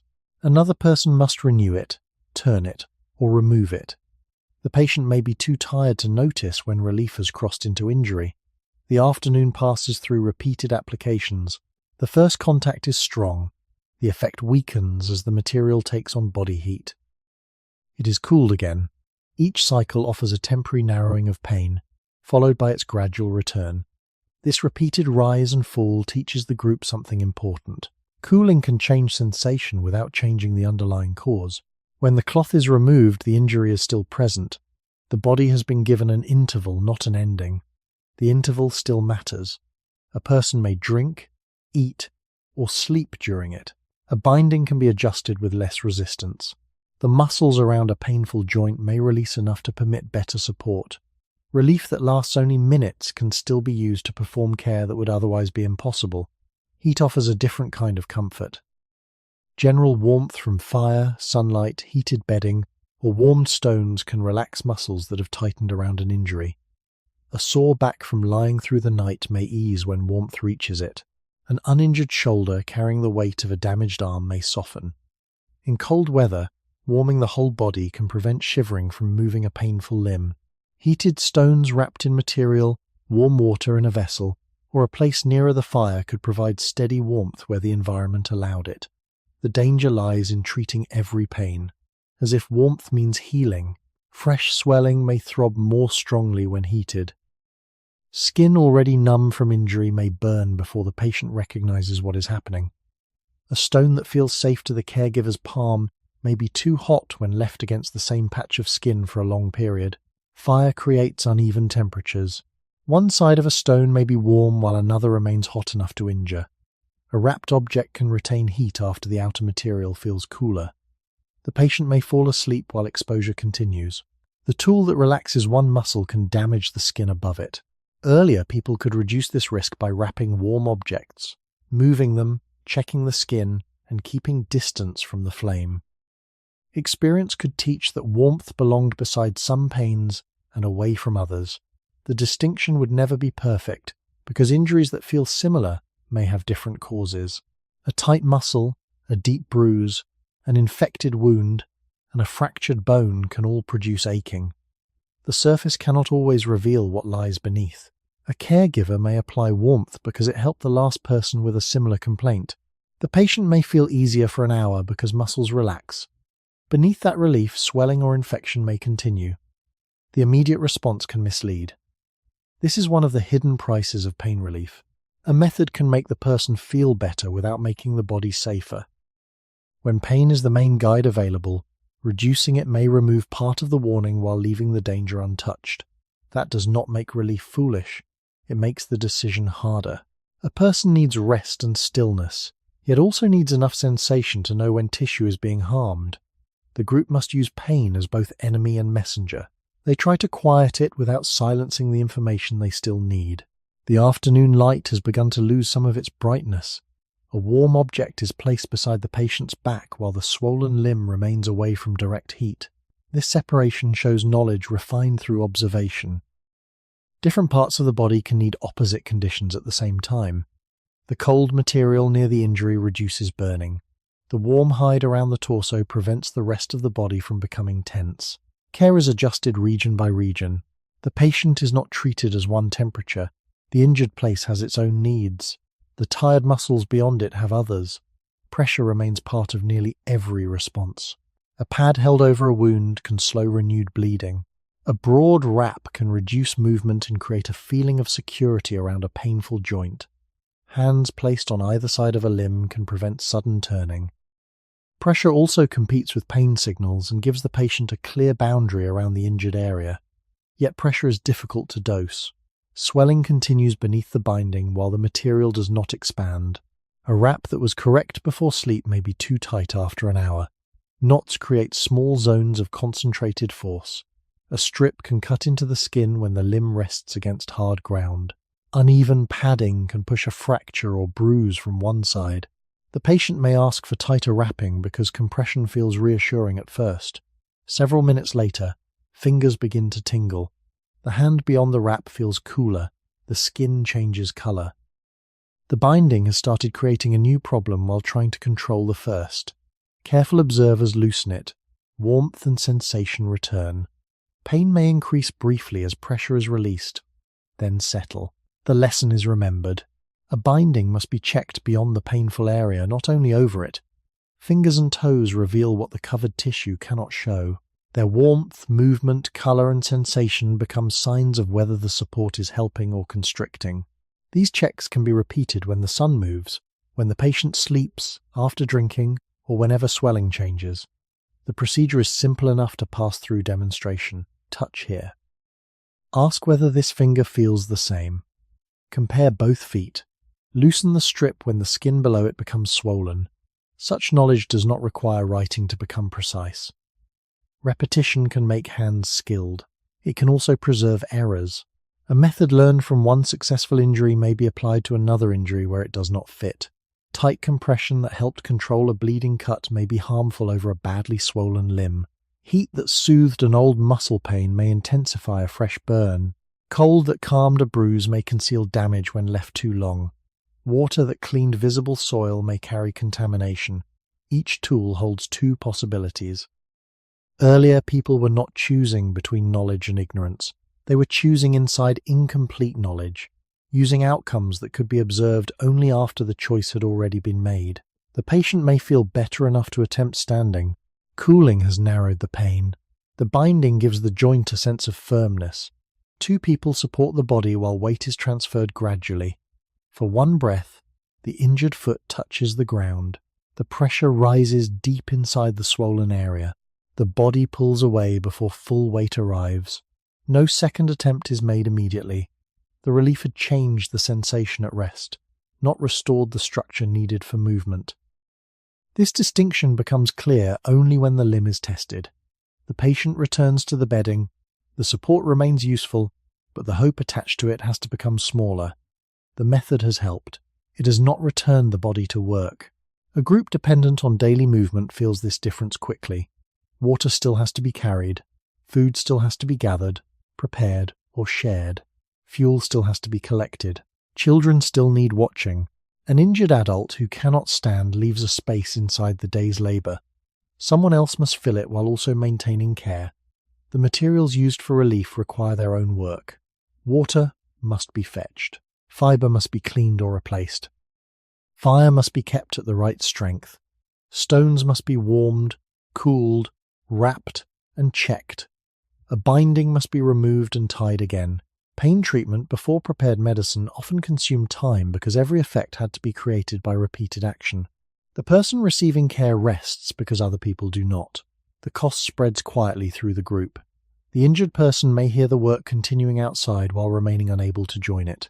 No private thought needs to be invented to understand the position. The body that normally contributes is lying still. Water arrives in another person's hands. Bedding is adjusted by someone already tired from the previous night.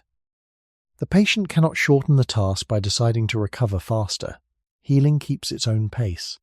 Near the middle of the afternoon, the cooled material is applied once more. The binding has been loosened and retied. The wound has been rinsed. The patient has taken water and a small amount of soft food. Every action has followed the best pattern available. The area is still swelling. The pain is still rising when the limb moves. They did what experience taught them. It was still not enough. There is no mistake large enough to explain the failure. The body simply needs more than these tools can provide. The quiet weight of that fact belongs to much of human history. Intelligence could choose the cleaner water, the softer pad, the safer temperature, and the better position. Intelligence could not force a deep wound to close, make crushed tissue whole, or guarantee that contamination would remain local. People were often competent inside limits they could not cross. The value of their care should not be measured only by whether pain disappeared. The person may still be alive, hydrated, warm, protected from further movement, and able to sleep because of what they did. These are real successes. They do not feel complete while the pain continues. The sun has begun its slow descent. Shadows lengthen beside the shelter, and the air loses a little of its afternoon warmth. The patient wakes from another short sleep. The cooled material has become warm against the skin. It is removed. For several minutes the injury feels calm, then the deeper pulse returns. This return, but expected now. No one mistakes the interval for a cure. The group has learned the duration of this particular method on this particular day. The next application can be timed around a needed movement, a change of binding, or an attempt to eat. Relief becomes something used strategically. A brief reduction is saved for the moment when touching the wound cannot be avoided. Warmth is directed towards stiff muscles before the body is turned. Pressure is increased only while bleeding is active, then reduced when circulation beyond the wrap begins to change. Water is used to soften material before removal rather than poured repeatedly without purpose. Care becomes more exact because the day has provided feedback. This is how a collection of ordinary objects begins to resemble medicine. The difference lies less in the object than in timing, placement, and accumulated memory. A smooth stone beside the fire is only a stone until someone knows how warm it should be, how long it can remain, and which pain it should never touch. A strip of hide is only material until someone knows where to place padding and when to loosen it. Water is only part of the landscape until someone knows that visible dirt should be removed without scraping living tissue. Cold is only weather until it is applied briefly enough to quiet sensation without injuring skin. Knowledge organizes materials into care. Its weakness remains the absence of a reliable measure. Temperature is judged by touch. Pressure is judged through fingers and toes. Cleanliness is judged by sight and smell. Time is judged by the movement of light and the cooling of objects. The strength of the effect is judged by the patient's face, breathing, and ability to rest. These measures are human and immediate. They can be remarkably sensitive. They can also fail. A caregiver's hand may tolerate more heat than damaged skin. A quiet patient may be exhausted rather than relieved. A pale finger may be difficult to see in low light. A deep infection may produce little change on the surface during its early stage. The limits remain hidden until the body reveals them. Toward evening, the wound is covered again. The new pad is softer than the one removed at midday. The binding is firm enough to support without leaving the fingers cold. The injured limb rests on a bundle that keeps it slightly raised and prevents it from rolling. General warmth is maintained while direct heat stays away from the swollen center. A vessel of water remains close. The arrangement reflects an entire day of adjustment. It may look simple, yet every position contains a decision. The body is calmer than it was when the first binding was removed. The pain is still present, though fewer things are adding to it. Rough bedding no longer rubs the skin. The limb no longer shifts with every breath. The patient no longer has to sit up alone for water. The surrounding muscles are warm. The swollen area has been cooled in intervals. The group has not stopped the nervous system from reporting damage. It has reduced the number of new reasons for that report to grow louder. This indirect relief may carry the patient into another night. The daylight outside turns softer. Smoke rises more visibly as the air cools. People return from the work that could not be delayed. The injured person has remained in nearly the same place through the whole afternoon. Time has passed through wet cloth becoming warm, warm stones becoming cool, bindings becoming tight, then loose, then secure again. Each object has marked a small cycle inside the larger cycle of pain. None has lasted. Every useful effect has required renewal. The body has accepted some help and rejected other help through increased throbbing, numbness, stiffness, or relief. These responses have guided the hands around it. There is skill here. There is also no certainty. The wound may look cleaner and still become infected. The limb may be supported and still heal poorly. The pain may fall during the evening and rise again after dark. The group can make the next hours safer without knowing where the whole cycle will end. As the last direct sunlight leaves the entrance, the patient is given another period of quiet. The materials of the day remain nearby: water, padding, bindings, a cooled surface, a wrapped warm stone resting away from the swollen place. They have washed, supported, softened, warmed, cooled, and contained. They have not reached deeply enough into the nervous system to create reliable silence. By the next day, people may turn toward substances that can change sensation from inside the body. Those substances will offer stronger possibilities and greater uncertainty. For now, the evening settles around tools that work only while hands keep using them. The pain is lower than it was during movement. The injury remains. The people beside it have done everything the afternoon allowed. The sun has fallen behind the land, and the second evening begins with the injured person still lying close to the place where the first night was endured. The binding has been changed. Water has removed what dirt could be seen. Cooling has quieted the swollen place for short intervals, while warmth has eased the muscles forced to hold the rest of the body in an unnatural position. None of these measures has reached the pain deeply enough to keep it from returning. The pulse rises again when the cooled material is removed. The joint remains too tender to carry weight. The broken tooth still answers when the jaw closes. The wound still burns beneath its covering. By this stage, human care begins to cross an important boundary. Hands, pressure, water, temperature, and stillness work mainly from outside the body. A plant can enter it. A leaf held against the skin, a strip of bark chewed slowly, a resin mixed into liquid, a seed crushed between stones, or smoke drawn into the lungs can change the nervous system from within. Across different regions and periods, people learn that certain plants altered pain, wakefulness, fear, muscle tension, or awareness. The plants were not the same everywhere. The knowledge could not travel farther than the species themselves unless people carried dried material, seeds, prepared substances, or instructions into new landscapes. Forest communities, grassland communities, mountain groups, desert travelers, and people living near rivers worked with different local possibilities. Even within the same landscape, a useful plant might appear only during one season, grow on one slope, or lose strength after long storage. The history of plant pain relief was therefore never a single discovery shared evenly across humanity. It was thousands of local experiments, repeated over generations, with results remembered through taste, smell, colour, preparation, and the bodily changes that followed. The injured person sees only the small portion of that history present beside the fire.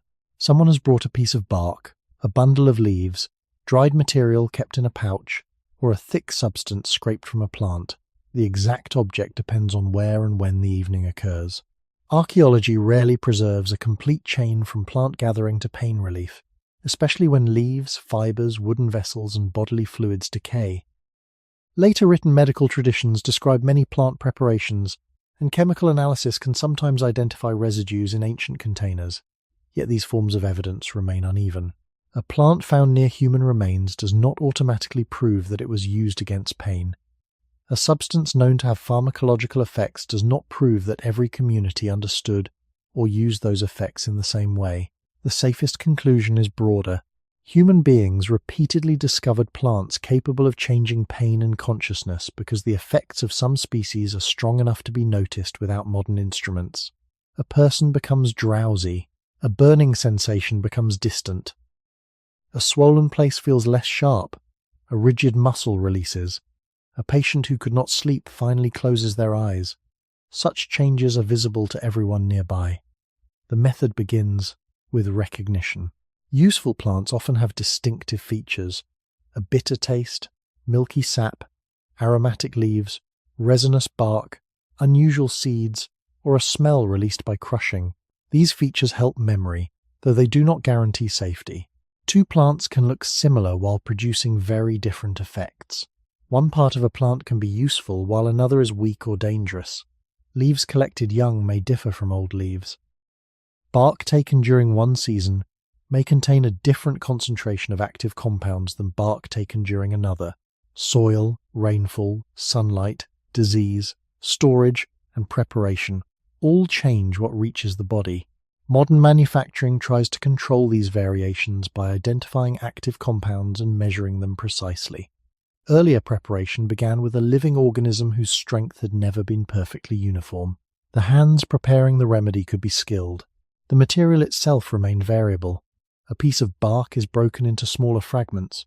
Crushing increases the surface exposed to water or saliva. A leaf may be bruised before being placed against skin. Resin may be warmed so a small amount can be separated. Seeds may be ground with a stone. These actions are practical forms of extraction. They release compounds that would otherwise remain enclosed within plant tissue. Hot water can draw out some substances more effectively than cold water. Fat or fermented liquid can carry compounds that dissolve poorly in water. Smoke sends volatile chemicals and fine particles through the lungs, where some enter the bloodstream quickly. Chewing exposes material to saliva and allows absorption through the mouth and digestive system. Placing a preparation on skin keeps much of the effect local, though damaged skin can absorb substances more readily and unpredictably. Earlier people did not use the modern language of solvents, concentration, or absorption. They could still compare outcomes. A crushed leaf worked more strongly than an unbroken one. A drink heated for longer tasted darker or more bitter. Smoke acted faster than a weak infusion. A preparation swallowed on an empty stomach could affect a person differently from one taken with food. Knowledge grew from the order of events inside the body. The remedy was taken. Time passed. The face softened. The patient slept. The pain receded. Vomiting began. Breathing slowed. Confusion appeared, or nothing happened. Each outcome became part of the memory surrounding that plant. Some plant compounds reduce inflammation by interfering with chemical pathways involved in pain and swelling. Others act on receptors in the brain and spinal cord that regulate pain, producing relief, sedation, or a sense of distance from the body. Some change muscle tone. Some produce strong sleepiness without directly treating the source of pain. Others alter attention, perception, or memory so the person experiences the injury differently for a time. A numbing plant placed locally may reduce sensation near the surface while leaving deep pain unchanged. A sedating drink may allow sleep, even though the damaged tissue continues sending signals. These distinctions matter, though they can be difficult to recognize from outside. A quiet patient may be relieved. The same patient may be too sedated to respond. Sleep can restore strength. Excessive sedation can threaten breathing or prevent the person from drinking. Less pain may allow useful rest. It may also encourage movement before an injury is ready. Every strong effect introduces a new judgment. The people beside the patient watch the same signs that guided the first night, but now another substance is changing them. Breathing, speech, balance, wakefulness, skin temperature, vomiting, thirst, and the ability to swallow all acquire new meanings. A slow response may mean the remedy is beginning to work. It may mean the dose is too strong. A person who stops complaining may finally be comfortable. They may also be losing consciousness. Plant medicine does not remove uncertainty. It moves uncertainty into the body. The preparation is offered carefully. A small quantity may be placed on the tongue or mixed into water. Bitter compounds can provoke resistance because the mouth recognizes many bitter tastes as possible signs of danger. Though bitterness alone does not tell whether a plant is useful or poisonous, the patient swallows slowly. Nothing changes immediately. Unlike pressure, which can alter sensation within seconds, a swallowed preparation must dissolve, pass through the stomach or intestine, enter the blood, and reach the tissues where it acts. The time required varies with the plant, preparation, amount, food in the stomach, hydration, age, and health of the patient.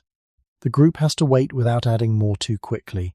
This may be one of the hardest skills in plant treatment. A weak dose and a slow dose look identical during the first part of the waiting.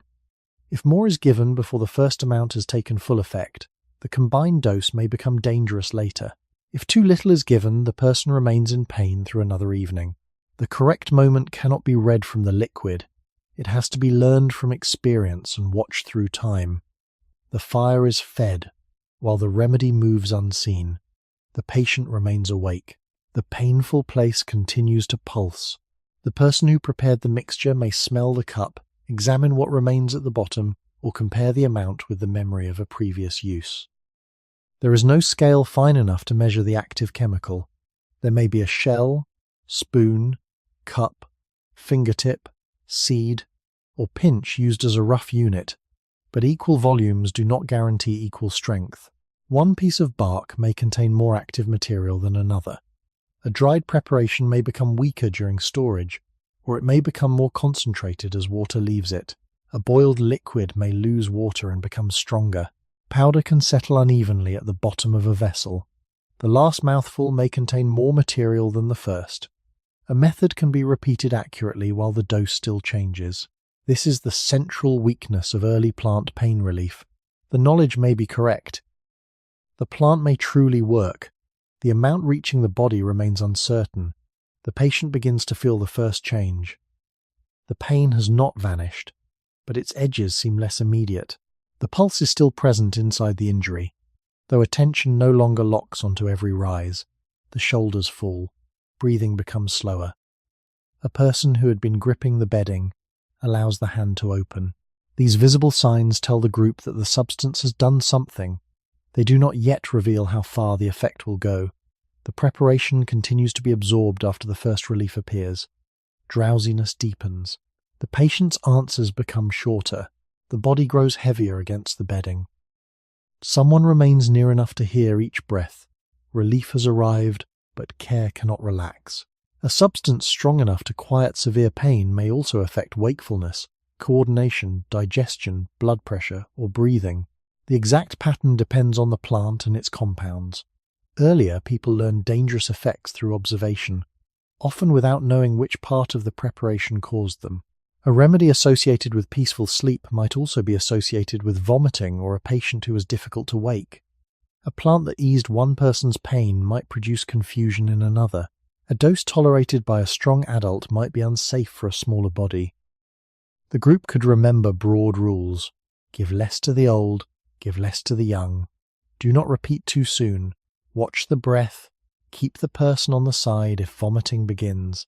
Such rules could reduce harm, but they could not remove it because vulnerability differs within every age group. Dehydration changes how a body handles a substance. Blood loss changes circulation. Liver and kidney function affect how chemicals are processed and cleared. Illness, pregnancy, exhaustion, and previous exposure can alter the response. These conditions cannot be measured precisely beside the fire. The plant enters a body whose limits are partly hidden. A child cannot explain when sleepiness has become something stranger. A very old person may not clear the same amount as a healthy adult. The cup looks the same. The body receiving it is not. Someone must choose how much to give while knowing that pain itself is also causing harm through lost sleep, fear, immobility, and exhaustion. Doing nothing is a choice with consequences. Giving the remedy is another. The weakest person carries the smallest margin for error. The emotional weight of this decision does not come from recklessness. It comes from care being forced to act without the measurements that make strong substances safer. The people nearby may use less than they would give themselves. They may wait longer between amounts. They may keep the patient awake until the first effect becomes clear. They may abandon a preparation after vomiting, confusion, or unusual breathing appears. Their caution can be real and still fail. A small child can become dangerously affected by an amount that barely changes an adult. An elderly person weakened by several days of pain can respond differently from the same person in ordinary health. Knowledge learned from one body cannot be transferred perfectly to another. The fire burns steadily while the patient sleeps. For the first time since the injury, rest lasts without the body waking at every small movement. The painful limb remains supported. The jaw stays loose. The wound is covered and untouched. Sleep itself becomes part of the treatment because it reduces movement, restores some tolerance, and allows the body to continue repair without repeated disturbance. The plant has not sealed the wound or joined the bone. It has created a period in which the patient can stop fighting the sensation. This is a genuine form of relief. It explains why sedating and pain-altering plants remained valuable even when their risks were known. A few hours of sleep after a day and a night of pain can change the whole condition of the patient. Breathing becomes more regular. Muscles release. The face loses the constant preparation for the next pulse. The watcher can rest nearby, though not deeply. Each change in breath is still heard. The plant has created quiet, and quiet now has to be watched. Different methods produce different speeds. Smoke can act quickly because the lungs provide a large surface for absorption. The effect may also pass quickly or be difficult to control because inhaled amounts depend on depth of breathing, strength of smoke, distance from the source, and how long exposure continues. A paste on the skin may work more slowly and remain more local, though broken skin increases uncertainty. Chewed material can begin affecting the mouth before the rest of the body. A drink often acts more slowly, especially after food. Resin or concentrated sap may be powerful in a volume small enough to disappear on a fingertip. These differences could be learned without isolating the active compounds. People knew that one preparation was used outside the body while another was swallowed. One was given before a painful procedure because it acted quickly. Another was taken near bedtime because its effect arrived slowly. The practical knowledge could become detailed, even when the theory remained incomplete. The preparation also carried meanings beyond chemistry. A familiar smell could signal that help had begun. A repeated sequence of grinding, heating, straining, and offering the cup made the event predictable. Expectation can influence pain through the brain's own regulatory systems. This does not mean the remedy worked only because the patient believed in it. A pharmacologically active plant can have a direct effect while expectation changes the strength or timing of the experience. Ritual and chemistry can act together. The patient hears the stone grinding, smells the bitter liquid, and recognizes a process associated with sleep or relief. The nervous system begins preparing for a safer state before the compounds reach their strongest level. A trusted healer's presence may reduce fear. A warning before the bitter taste gives the patient a small amount of control. These human elements can strengthen care without replacing the substance itself. The same expectation can also hide failure for a short time. A patient may report improvement because relief is hoped for, then become aware that the deep pain has not changed. A group may continue using a plant because tradition associates it with healing even when its effect is mainly sedation. This does not make the tradition meaningless. Sleep may be exactly what the patient needs. The problem arises when the quieter appearance is mistaken for the cause of pain being resolved. The wound remains open beneath the pad. The fractured bone remains unstable beneath the binding. The tooth remains damaged beneath the gum. The plant changes the experience while time decides what the injury will do. Night has settled fully. The patient sleeps through one turn of the fire and then another. The watcher checks the skin beyond the binding. feels the forehead, and listens for breathing. The relief is deeper than anything produced by cooling or pressure, yet it has made the patient less able to report changes. If swelling increases under the wrap, the sleeping person may not wake soon enough to complain. If vomiting begins, the body may be too sedated to protect the airway well.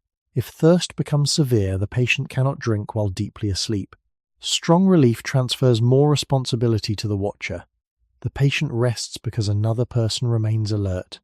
The medicine has reduced one kind of labor and increased another.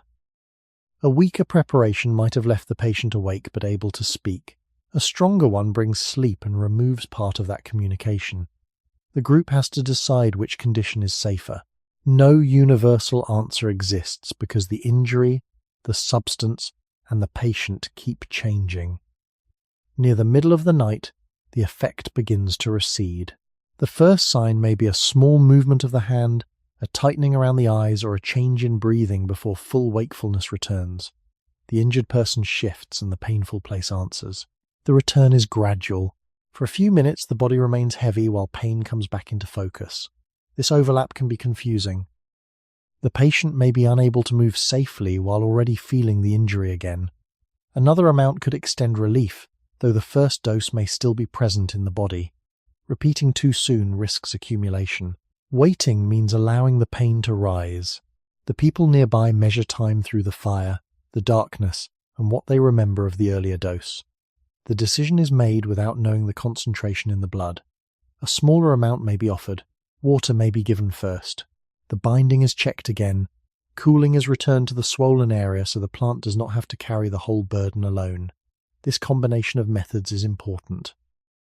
Earlier, people rarely relied on a substance in isolation when other forms of care were available.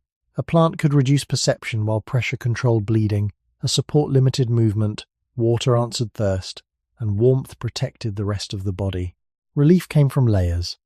Each layer was incomplete. Together, they could carry a person through hours that no single measure could manage. The renewed amount acts more gently. The patient becomes drowsy without falling as deeply asleep. The pain remains present at a distance. This may be a safer balance, or it may simply reflect weaker plant material at the bottom of the preparation. No one can know with certainty. The group learns from the result. Less may be enough after the first dose. A diluted drink may produce steadier relief. A paste can be removed if the skin reacts badly. Smoke can be stopped when dizziness appears. The ability to end exposure is itself a form of safety. Swallowed material cannot be taken back once it has entered the body. Care therefore favours smaller steps when experience has taught caution. The cost is that severe pain may never be fully quieted. Earlier patients often lived between two unsatisfactory states: enough substance to dull the pain while remaining partly awake, or enough to sleep while accepting greater danger. The ideal middle could be narrow and difficult to find. The darkness begins thinning toward the second dawn. The patient has slept for much of the night, though waking reveals that the source of pain remains. The plant has changed the journey through the hours. It has not changed the structure of the injury. Swelling is still present. The tooth still cannot bear pressure. The limb still fails when weight is tested. A wound may now show more heat or fluid beneath its covering. Relief has preserved strength, yet it has also delayed the moment when everyone must face the underlying cause again. This is where the value and limitation of plant medicine become clearest. Some plants can reduce inflammation and help the body's own repair. Some can truly reduce pain through identifiable biological actions. Some can bring sleep. None can guarantee that a displaced bone will align. Trapped material will leave a wound. Pressure will escape an infected space, or a destroyed tooth will become whole. The remedy can soften what the nervous system reports. It cannot always remove what the nervous system is reporting about. The first light of the second day reaches the vessel beside the bedding. Sediment rests at its bottom. A few crushed fragments remain near the grinding stone. The objects look ordinary again now that their effect has passed. During the night, they gave the patient several hours beyond the immediate edge of pain. They also required careful watching, repeated judgment, and acceptance of risks that could not be measured. This was the promise of plant relief before standardized medicine. Nature contains substances capable of changing the human nervous system. Human memory learned how to find and prepare some of them. The body receiving them remained unpredictable, and the preparation itself never arrived with a guaranteed strength. Daylight returns to a patient who is more rested, less frightened, and still injured. By the next stage of the cycle, the group must decide whether quieting the pain is enough. If the source remains inside the body, stronger relief may only make waiting easier. Ending the pain may require touching the cause directly. The plant has carried the person through the night. Morning brings the injury back. The second morning begins quietly. Pale light enters the shelter, the fire has been rebuilt, and the injured person wakes after the longest stretch of sleep since the pain began. The plant preparation taken during the night has mostly passed through its strongest effect. The head may still feel heavy. The mouth is dry, movement remains slow, yet for several breaths, before the body tests the injured place, the night seems to have changed something important.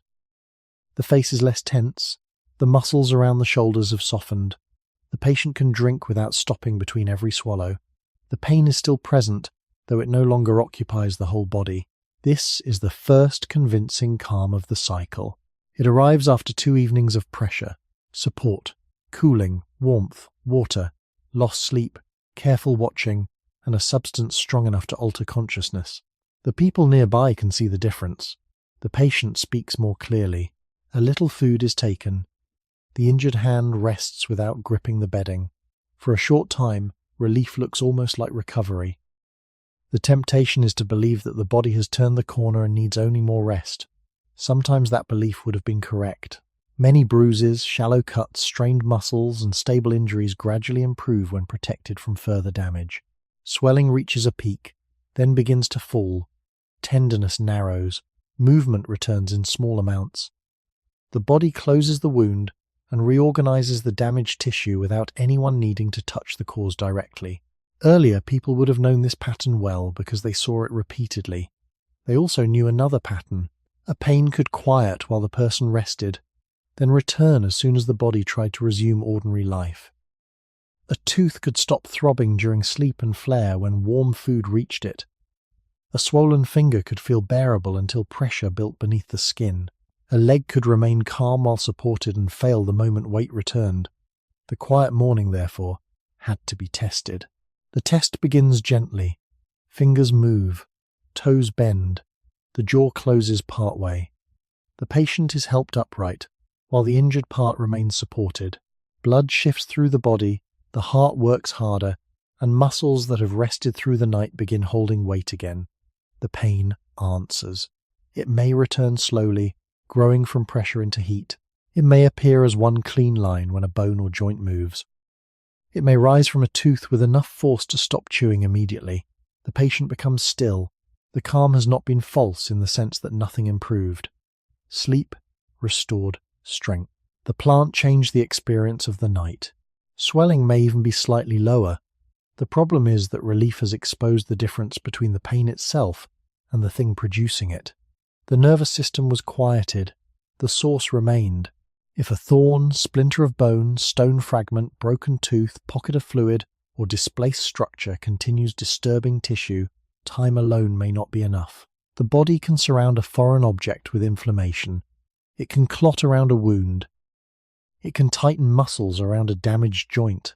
These defenses may limit movement and contamination, though they can also trap pressure, keep surfaces misaligned, or allow the source of pain to remain in contact with sensitive tissue. The longer the problem stays, the more difficult the decision becomes. Touching it may create fresh damage. Leaving it may prolong the pain for days, weeks, or far longer. The people nearby have already learned what reduces the sensation. They now have to decide whether reducing sensation is still the right goal. The injured area is uncovered in full daylight. The pad is dampened before removal. Water loosens the dried edges. The person performing the examination works slowly because each movement can restart the pain that the night finally softened. A cut is opened only enough to see what lies near the surface. A swollen area is felt around its edges. A joint is compared with the uninjured side. A damaged tooth is approached with a finger or small tool, then left alone when contact produces an immediate response. The body gives information in fragments. A hard point beneath the skin may be a foreign object, a piece of bone, or ordinary swelling over a firm structure. Fluid shifting under pressure may suggest that material has collected, though touch alone cannot reveal whether it is blood, inflammatory fluid, or pus. A limb that appears straight may still contain a fracture. A tooth that looks whole above the gum may be cracked deeper inside. The absence of modern imaging does not mean people had no methods of examination. It means every method required contact with the painful body, and every conclusion remained uncertain. Observation could become highly skilled. Hands could recognize abnormal movement, unusual heat, soft swelling, hard swelling, instability, or a point where pain rose sharply. Experience could teach that some wounds improved after visible debris was removed, that certain swellings released pressure after opening, or that a limb healed better when returned closer to its usual shape. Later written medical traditions from several parts of the world describe reduction of fractures, extraction of teeth, wound cleaning, cutting, cautery, and other painful procedures. Archaeological remains also show that humans sometimes survived significant interventions. These records demonstrate capacity and accumulated knowledge, though they cannot tell us exactly how every earlier community acted or how frequently a particular procedure was attempted. Deep prehistory preserves the result more often than the moment. A healed bone may show alignment, a jaw may show that a tooth was lost before death, a skull may show survival after an opening was made. The hands, voices, restraints, preparations, and hours of care surrounding those events usually disappear. The safest picture is therefore a broad one. When pain continued because something physical remained wrong, people sometimes intervened directly. They used the tools, knowledge, and substances available in their own time. They accepted that the path toward less pain might pass through more pain first. The mourning continues while the decision is delayed. The patient drinks. The injury is covered again. Cooling is applied. A smaller amount of the plant preparation may be considered, though too much sedation would make it harder for the patient to respond during examination. This creates another difficult balance. Some dulling of sensation may help the person remain still. Too much can weaken breathing, alter consciousness, produce vomiting, or prevent clear communication. The caregiver may need the patient to say where a tool is touching, whether sensation changes below a binding, or whether a limb feels more stable after movement. A deeply sleeping person cannot provide that information. Earlier pain control before a procedure was therefore often incomplete, even when active substances were known. Alcoholic drinks in societies that produced them, sedating plants, smoke, local applications, compression, cooling, and ritual could reduce fear or awareness. Their strength varied. None offered the controlled, reversible unconsciousness expected from modern anesthesia. A person might become drowsy while still feeling the deepest movement. Another might remember less afterward while the body responded fully during the act. The group could reduce suffering. It could rarely remove the patient entirely from the procedure.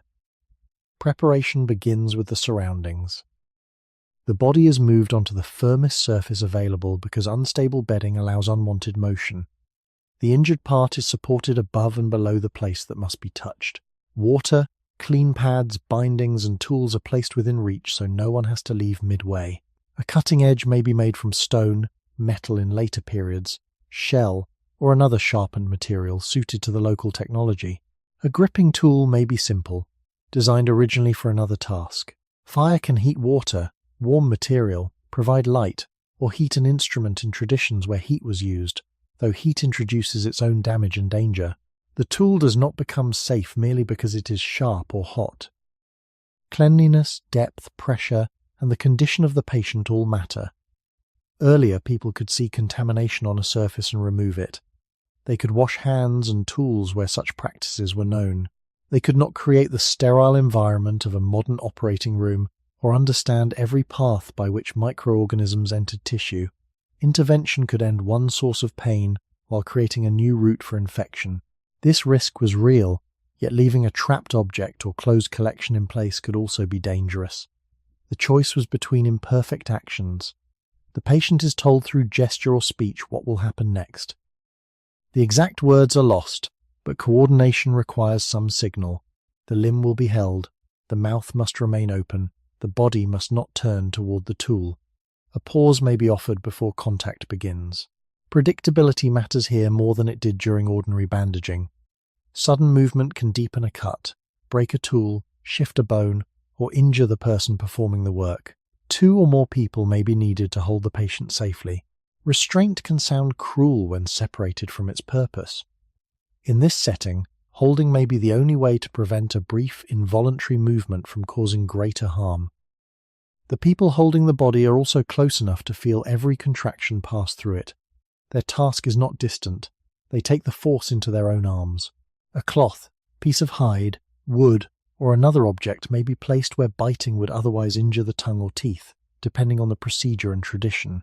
The patient breathes quickly before anything begins. The plant taken earlier has left a trace of heaviness, but the body recognizes the approaching threat. Stress systems activate, heart rate rises, muscles tighten.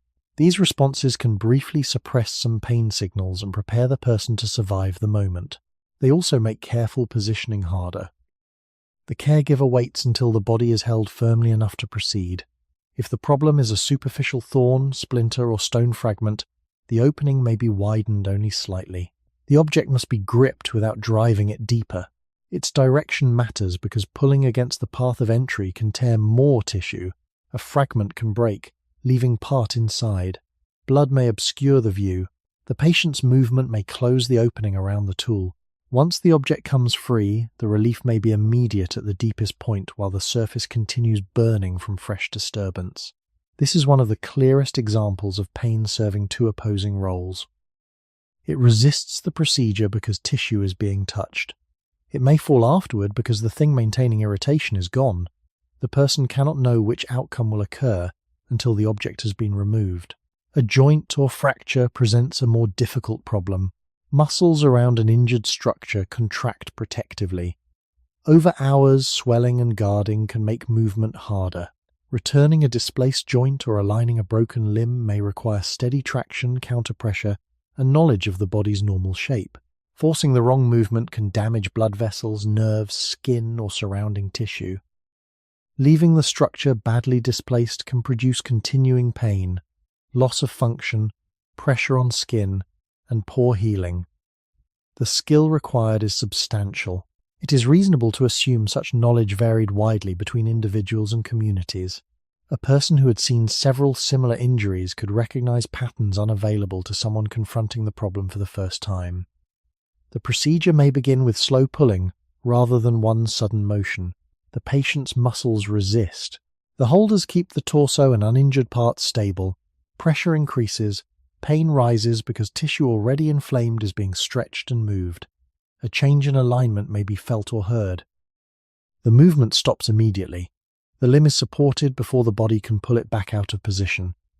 Relief does not necessarily arrive in the same second. Muscles remain in spasm. Swollen tissue continues hurting. New damage may have occurred during the reduction. The success becomes visible later through better shape, restored circulation, less abnormal movement, or the gradual decline of the deep mechanical pain. The group has to bind the limb while the patient is exhausted from the attempt. The most painful moment produces no guarantee. It produces a possibility. Swelling that contains fluid creates another kind of pressure. When inflammatory material or pus accumulates in a confined space, tissue stretches and pain can become rhythmic, hot, and increasingly difficult to ignore. Opening such an area may release pressure, though doing so without knowledge of deeper anatomy can injure vessels or spread contamination. Not every swelling should be opened. Many resolve through the body's own processes. Some become worse when disturbed.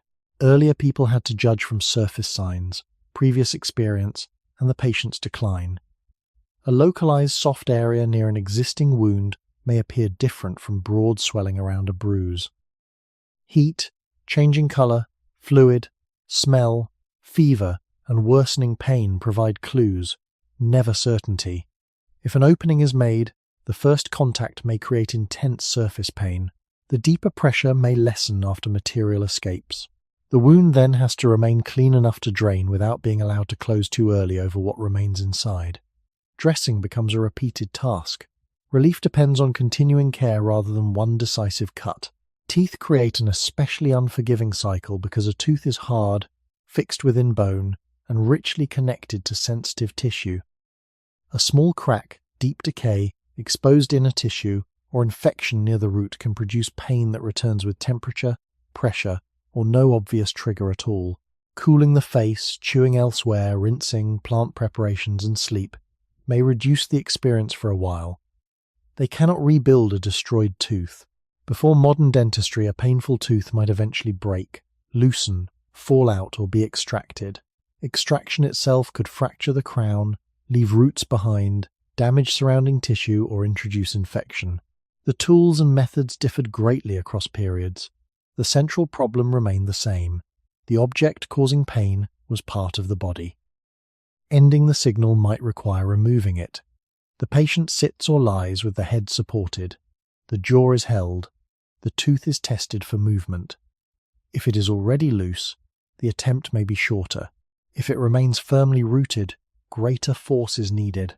Pain rises from the ligament around the tooth, the inflamed tissue inside or beneath it, and the strain placed on neighboring structures. The person holding the head keeps it from turning away. Another hand supports the jaw. The tool grips, slips, grips again. Relief cannot begin until the cause moves. The procedure may last less than a minute. The pain leading to it may already have lasted many nights. The people around the patient are not choosing pain because they misunderstand suffering. They are choosing one bounded pain because the unbounded pain has shown no sign of ending. The tooth, fragment, pressure, or displaced structure has remained through every quieter interval. It has outlasted water, sleep, cooling, binding, warmth, and the strongest plant preparation available. The body cannot continue waiting without cost, so they hold the person they have spent 2 nights trying to comfort. They make the pain rise. They do it to give the pain somewhere to end. This is the emotional center of the 3rd day. Care no longer looks gentle from the outside. Hands restrain. A sharp edge enters tissue, a joint is pulled, a tooth is forced from bone. The patient may cry out, struggle, lose consciousness briefly, or remain rigid until the movement is complete. None of these responses proves the caregivers were cruel or the procedure mistaken. The body resists injury even when the injury is being used to remove a greater threat. The people performing the act have no way to step outside that contradiction. They must cause what they are trying to stop. Then the moment passes. The foreign object lies outside the body. The joint rests in a more natural position. Fluid has escaped. The tooth is gone, whole or broken. Blood replaces the earlier pressure. The surface burns. Muscles tremble after being held. The patient is weak, alert only in fragments, or pulled towards sleep by exhaustion. No one mistakes this for complete relief. The procedure has created a fresh wound that now requires the same care used during the first hours of the cycle. Pressure returns. Water is used cautiously. A clean pad is placed. The body is supported. A sedating preparation may be offered after the patient can swallow safely. The difference lies beneath these familiar actions. The original source may no longer be renewing the pain. The next hours will reveal whether that hope is justified. The afternoon of the 2nd day moves slowly. The patient sleeps, wakes, drinks, and sleeps again. The pain remains sharp at the surface, though the deep pulse may feel different. After a successful reduction, the limb may ache broadly without the same sense of movement inside it. After drainage, pressure may fall while tenderness remains. After removal of a foreign object, the wound may burn yet no longer produce the precise stabbing sensation caused by contact with the fragment. After a tooth extraction, the empty socket can hurt while the old toothache has stopped. These differences are small enough that only the patient may recognize them. They matter because they suggest that the cycle has changed direction. Pain is now being produced by the act of treatment and the body's response to it, rather than by the untreated cause alone. The people nearby continue watching for signs that the intervention failed or created new danger. Bleeding that does not slow requires pressure. Fingers or toes becoming cold after a limb is bound require immediate adjustment. Fever, spreading swelling, unusual smell, weakness, confusion, or renewed deep pain may suggest that the problem remains. A broken tooth root can continue hurting. A fragment can remain in a wound. A joint can move out of position again. A pocket can refill. Direct treatment offers no certainty. The procedure may need to be repeated, and the possibility of repetition can weigh on everyone before any decision is made. A patient who endured one attempt may have less strength for another. A group that used its strongest sedating preparation may have little left. The person with the most skill may be exhausted. Evening arrives before the outcome is clear. The fire is prepared for another night, though this night begins differently from the first two. The patient is not waiting for an unknown pain to declare itself. The body is recovering from an action taken deliberately. A fresh pad covers the place where the source was reached. The limb is secured more carefully than before. Water and a small amount of soft food are offered when the person can take them. The plant preparation is used with greater caution because exhaustion and blood loss may have changed the patient's response. The watchers listen to breathing and remain alert for renewed bleeding. The person sleeps in longer intervals. This could be the effect of fatigue, the plant, falling pressure inside the injured tissue, or all three. No one can separate them exactly. The night becomes another test conducted by time. If the deepest pain continues to fall, the intervention may have succeeded. If it rises again, the quiet will have been another temporary interval. The stars move beyond the shelter opening. The fire is renewed. The patient wakes once, and the first instinct is to protect the treated place. A hand reaches toward the bandage, then stops before touching it. The body remembers the procedure, yet the pain that returns is more limited. It remains near the new wound instead of spreading through the whole limb or jaw. The person drinks and lies back.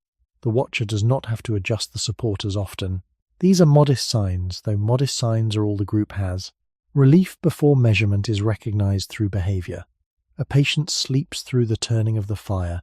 A jaw no longer clenches with every pulse. A foot rests without the muscles above it contracting.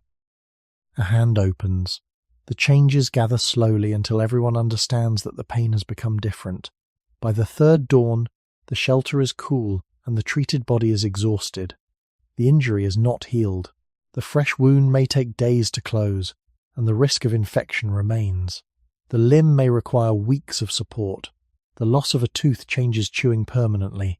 A procedure that saved function may still leave stiffness. Nothing has returned the body to the condition it held before the original injury. Yet the cycle has crossed a boundary. For the first time, the source of pain may be behind the patient rather than still waiting inside the hours ahead.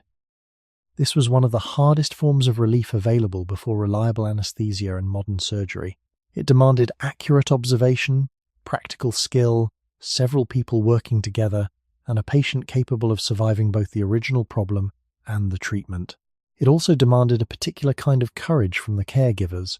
They had to stop doing what had comforted the person through 2 nights. They had to replace quiet hands with force.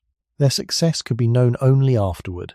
The morning light reaches the discarded pad, the emptied vessel, the bindings, and the tool that touched the body. These objects do not reveal whether the decision was right. The patient's next day will do that. The deep pulse has weakened. The surface still burns. Someone brings water. Someone checks the binding. Someone remains nearby while the person sleeps. The pain has not ended. It may finally have begun to move toward an ending. The third morning is brighter than the 2 mornings before it, though the injured person remains close to the same patch of ground. The procedure has changed the pain, yet it has also left the body weaker. A tooth has been removed, a foreign object taken out, a swollen place opened, or a limb returned closer to its proper position. The deep pressure may have fallen. The sharp surface pain remains. The patient has slept for several hours, waking only when the support shifts or the treated place touches the bedding. Now the shelter fills with the sounds of ordinary work beginning again. Water must be carried. Food must be prepared. Fuel must be gathered. Tools need repair. Children wake and begin moving through the space. The injured person hears the day starting but cannot enter it in the usual way. Sitting upright requires another pair of hands. Drinking requires the vessel to be brought close. The binding cannot be checked without someone removing it, washing the skin, replacing the pad, and securing the limb again. Pain relief has become less about finding one new remedy and more about maintaining everything that already helps. Every useful condition can disappear. Water is consumed. Cool material becomes warm. Bedding compresses. A support moves. A pad becomes wet. A binding loosens or tightens as swelling changes. The patient grows hungry, thirsty, cold, overheated, stiff, frightened, or too tired to explain what is wrong. Care has to follow each change. This is where the pain of one body becomes work distributed across many bodies. One person carries water that the patient cannot fetch. Another prepares food that can be eaten without standing, cutting, or chewing hard material. Someone tends the wound. Someone keeps younger children from stepping into the protected space. Someone else takes over the tasks the injured person would normally have completed. The original injury may occupy only a hand, a tooth, a foot, or one side of the body.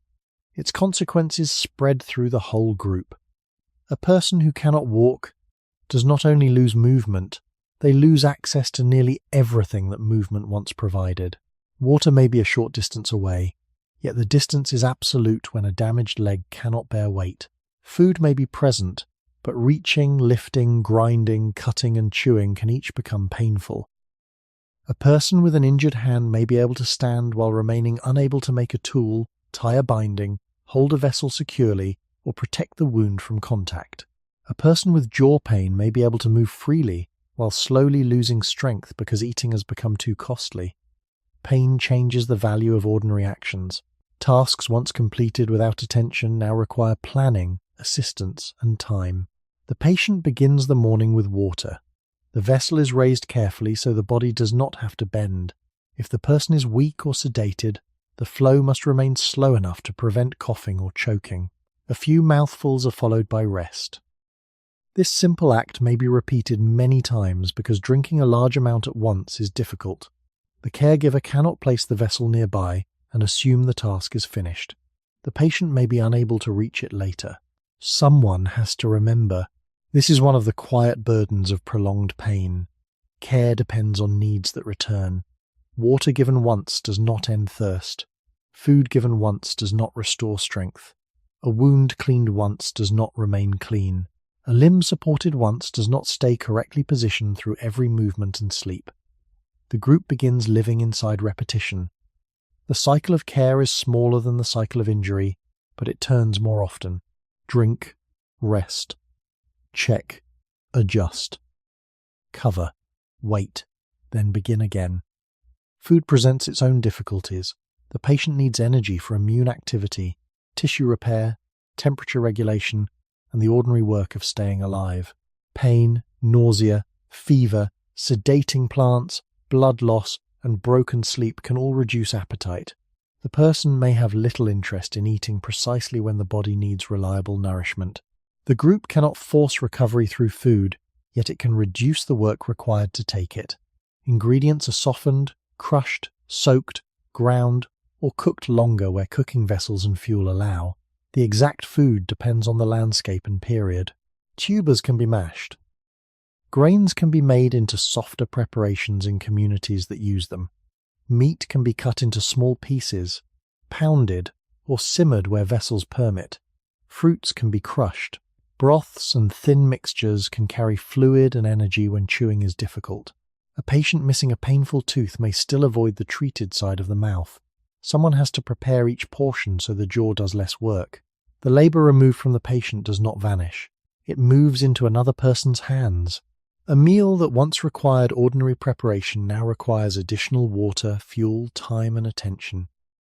If food is scarce, the group also decides how much to give someone who cannot currently contribute to gathering it.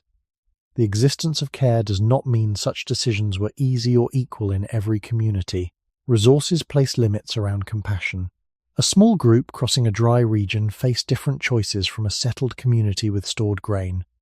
A winter camp with little fuel could not keep water warm without cost. A mobile group could not carry unlimited bedding, food, or medicinal material. People helped within real constraints. Those constraints made prolonged pain heavier because the patient's need continued even when the environment offered no extra supply. The person cannot recover faster because food is low. The wound does not remain clean because water is difficult to reach.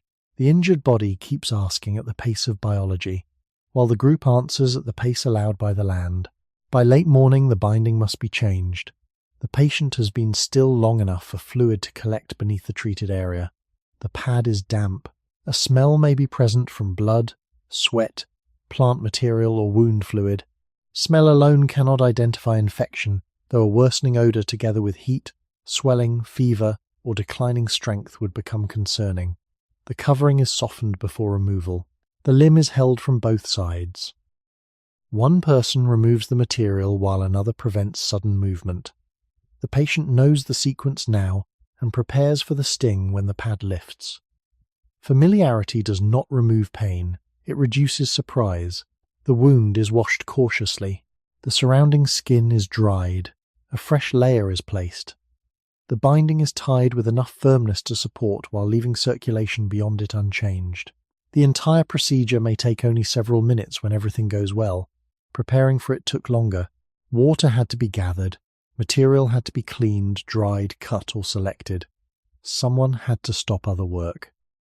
Another person had to remain with the patient afterward because the pain often rises before settling again. The wound care occupies more people than the wound itself. If the group has only a few adults capable of heavy work, every period of care reshapes the day. One person cannot gather fuel while supporting the patient. Another cannot watch the surroundings while concentrating on a binding. Tasks are delayed, shortened, or passed to someone less practiced. The consequences need not become dramatic to matter. Less wood is gathered before dark. Food preparation begins later. A tool repair waits another day. The group travels a shorter distance or does not move at all. These small changes accumulate around the injured person. The patient is not choosing to impose them. The body has made them necessary. Mobility creates the clearest burden when people need to move. Some communities remained in one place for long periods. Others moved seasonally, followed animals, changed camps, travelled between water sources, or left areas as local resources declined. An injury occurring before planned movement created a decision with no painless answer. Remaining longer could reduce food or fuel nearby. Moving could reopen a wound, displace a fracture, exhaust the patient, or force others to carry the body and its supplies. A person able to limp might slow the whole group while increasing pain with every step. Someone unable to stand might require a litter, a frame, a hide stretched between poles, support beneath both arms, or repeated short carries, depending on the materials and number of helpers available. Direct evidence for a particular carrying method is often difficult to preserve, but the physical problem is clear.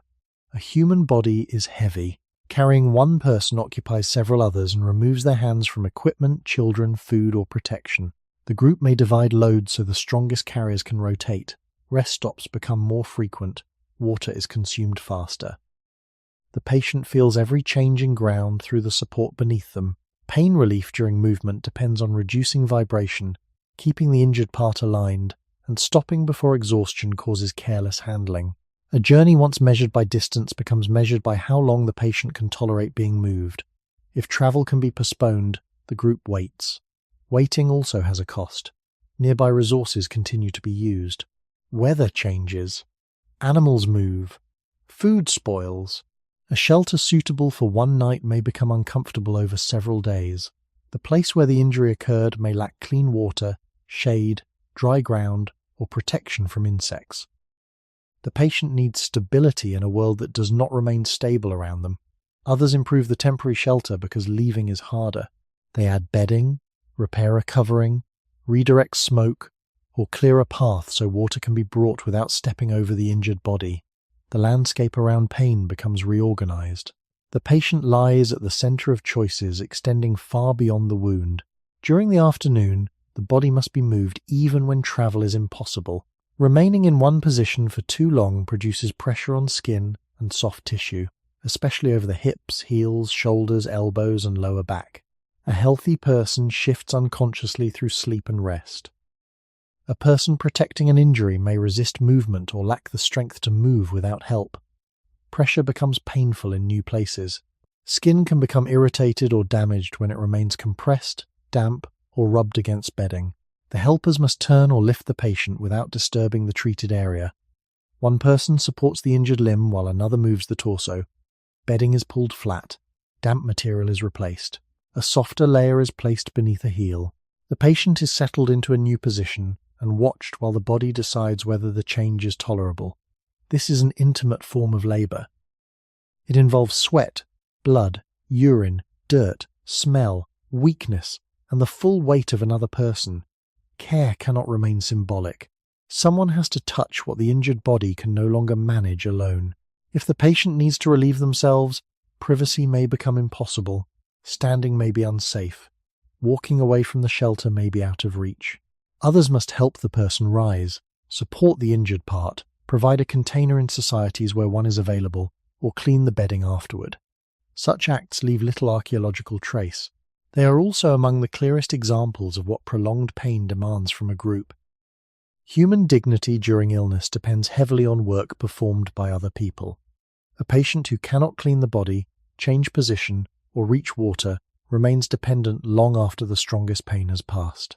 Relief is partly the removal of discomfort created by helplessness.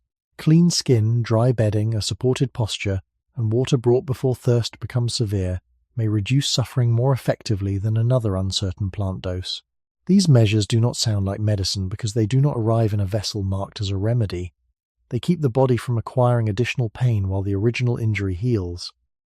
The patient wakes after the position change and notices that the deep ache in the back has fallen. The treated place still burns. One layer has been removed. This is how the day proceeds. No single action creates comfort. Each action prevents discomfort from gathering around the pain already present. A softer meal prevents the jaw from flaring. A dry pad prevents raw skin. A lifted heel prevents pressure. A nearby vessel prevents the effort of sitting. A shaded shelter prevents heat from adding exhaustion. The entire environment becomes a collection of small protections. The patient's nervous system receives fewer signals of threat because the group keeps removing them. The effect is biological and social at once. Familiar voices, predictable handling, and the knowledge that someone will return can lower fear surrounding pain. Social support can influence the perception of pain through attention, expectation, stress regulation, and descending pathways in the nervous system. The effect varies and cannot substitute for treating the injury. It still matters. A person who knows the next drink will arrive does not need to attempt standing alone. A patient who trusts that the binding will be checked can allow the body to sleep more deeply. Safety is created by repeated proof. Someone said they would return. Then they returned. Someone held the limb during the last dressing. The same hands hold it again.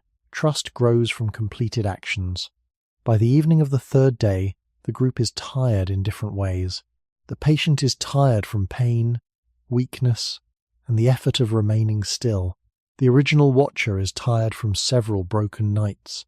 The person gathering extra water is tired from the added distance. Someone else has taken on the patient's normal work and completes it more slowly. A child may receive less attention because adult hands are occupied. The group needs a way to continue care without exhausting one person completely. Responsibilities begin rotating. One person watches during the first part of the night. Another takes over after the fire is renewed. Someone prepares the morning food before lying down. Another keeps the medicinal material and remembers when the last amount was given. Care becomes organized, even when the organization is never spoken in formal terms. The schedule follows the needs of the body. A pad must be checked after several hours. Water is offered when the patient wakes. The binding is loosened if swelling increases. The plant preparation is not repeated until enough time has passed. The injured limb is supported through every turn. The patient's pain sets the rhythm for people who are not injured. The strongest emotional weight does not lie in one person carrying everything alone. It lies in the fact that the work continues after the first urgency has gone. The wound is no longer new. There is no sudden blood, no procedure, no moment that gathers everyone's attention. There is only another cup of water, another softened meal, another wet pad, another night beside the same body. The patient still cannot do these things alone. Someone does them. The next morning, someone does them again. This is how care becomes visible through duration. A brief act can arise from instinct. Repeated care requires choice after fatigue has arrived. The fourth day begins without a clear event. The patient sleeps longer, though weakness remains. The treated area may look calmer. Swelling has stopped increasing or begun to fall. The surface is still tender. The person can sit with less help. These signs allow a small amount of independence to return. The patient holds the water vessel with the uninjured hand. Food is taken without someone lifting every mouthful. The body shifts slightly on the bedding. Each regained action returns labor to the patient and releases another person for other work. Recovery becomes visible through tasks rather than through the disappearance of pain. The person may still hurt while being able to drink alone. The limb may still require support while the patient can help tighten the binding. A tooth socket may remain sore while soft food is chewed on the opposite side. Function returns unevenly. The group adjusts its help rather than ending it. Too much assistance can keep the patient from testing useful movement.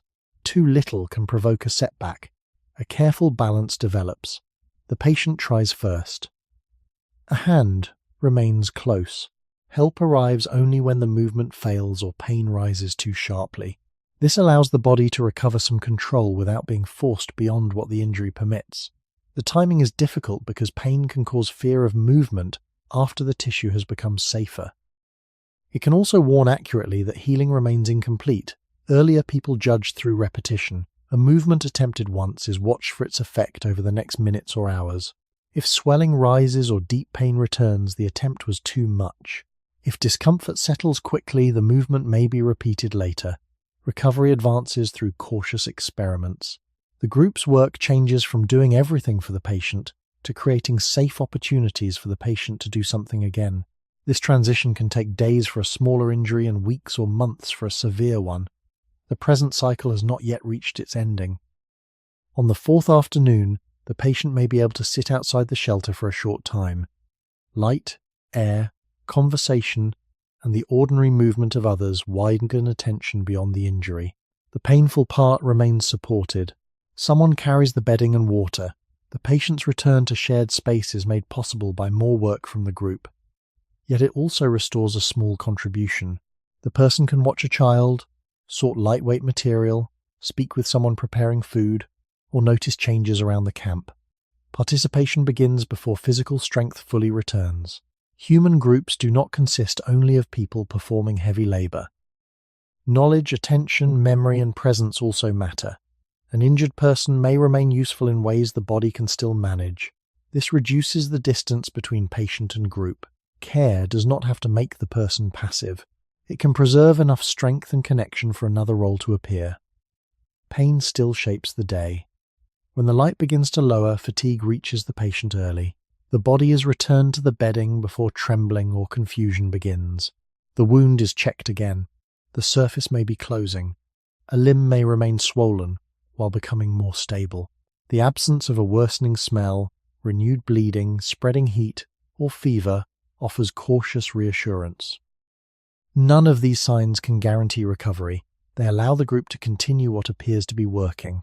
Water, food, cleanliness, support, sleep, and controlled use of plant substances remain the main structure of care. Their power lies in continuity. A person cannot heal through one meal or one night of protection. The body requires repeated conditions over time. The group supplies those conditions while accepting the cost. The cost is not only physical labor. It is delayed movement, altered food use, lost sleep, attention taken from other needs, and the uncertainty of investing resources without knowing the outcome. The patient may recover fully, remain limited, or decline despite everything. Care is given before the answer is known. This is what separates care from a simple exchange. No one can be certain the work will be returned. A person too weak to walk may never carry water again. A damaged hand may never regain its former grip. An infection may spread after several hopeful days. The group still has to decide what to do today. They cannot wait for the outcome before offering food. They cannot postpone water until recovery becomes likely. The needs arrive first. The answer comes later. As another night settles, the patient sleeps with less help than before. The support still has to be checked. The water remains within reach. Someone listens when the body turns. The group's work has made this quieter night possible. The injury belongs to one body. Its survival has become a shared project. In the days ahead, The body itself will preserve part of the result. Bone may begin joining, the empty tooth socket may close, torn skin may form scar tissue. These changes will outlast the hands that maintained them. Long after the bedding, bindings, water vessels, and voices disappear, healed tissue may remain. It will not record every cup carried or every night watched. It may still reveal that the injured person lived long enough for repair to occur. The darkness deepens around a shelter arranged for one person who cannot yet care for themselves. Someone adds fuel to the fire. Someone places the water closer. Someone checks the binding before lying down.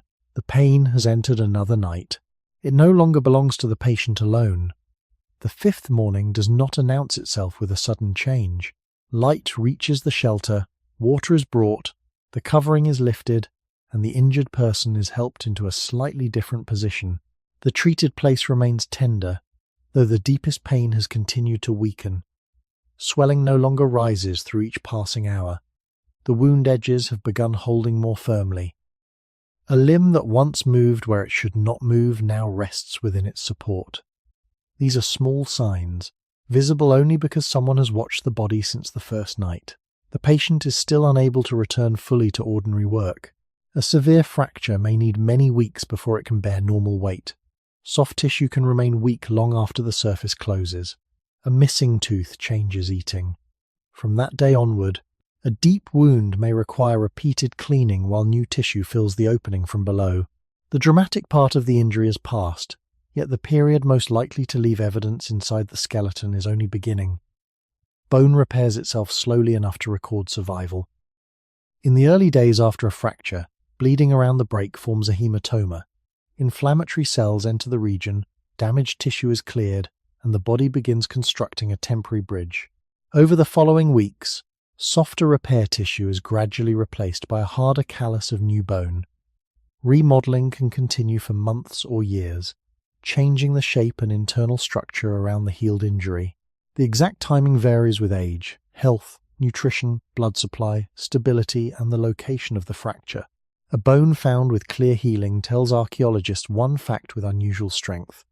The person remained alive after the injury long enough for the body to build new tissue. It does not reveal every cup of water, every binding, or every night of pain. Those actions have disappeared. The bone remains because time passed through it. On the fifth day, no one beside the patient knows that part of this body may still be examined centuries later. Their attention remains close to the present. The patient needs food. The binding needs checking. The limb must be protected from the movement that comes with coughing, sleeping, or being lifted. If the group travels, someone must decide whether the body can be carried without losing the alignment gained during the painful procedure. If the group remains, food and fuel near the shelter continue to diminish. Care cannot pause simply because the strongest pain has fallen. The bone is still fragile. The temporary tissue joining the break cannot tolerate what intact bone once carried. A person who feels slightly better may attempt too much, shift the fracture, reopen damaged vessels, or break the new bridge before it hardens. Pain continues serving as a guard, but plant relief, exhaustion, and hope can make its boundary harder to read. The people nearby restrict movement even when the patient wants to test the limb. Support remains in place after the patient is tired of wearing it. The group must protect the future bone from the present desire to move. This is another form of pain control. A stable fracture usually produces fewer sharp mechanical signals than one repeatedly disturbed. Keeping it still reduces suffering today, while increasing the chance that the body can construct something strong enough for later. The materials doing this work may be entirely perishable. Wood, bark, reeds, hide, cord, plant fibre, wool, and cloth decay in most archaeological environments. The support may leave no direct trace. A healed fracture can remain after the splint has returned to soil. Archaeologists examining such a bone can sometimes assess whether the broken ends joined close to their original position, whether the limb shortened, whether the alignment changed, and whether infection affected the surrounding tissue. Good alignment may be consistent with effective stabilization or reduction, though it cannot prove the exact treatment used. A poorly aligned fracture may still have received great care.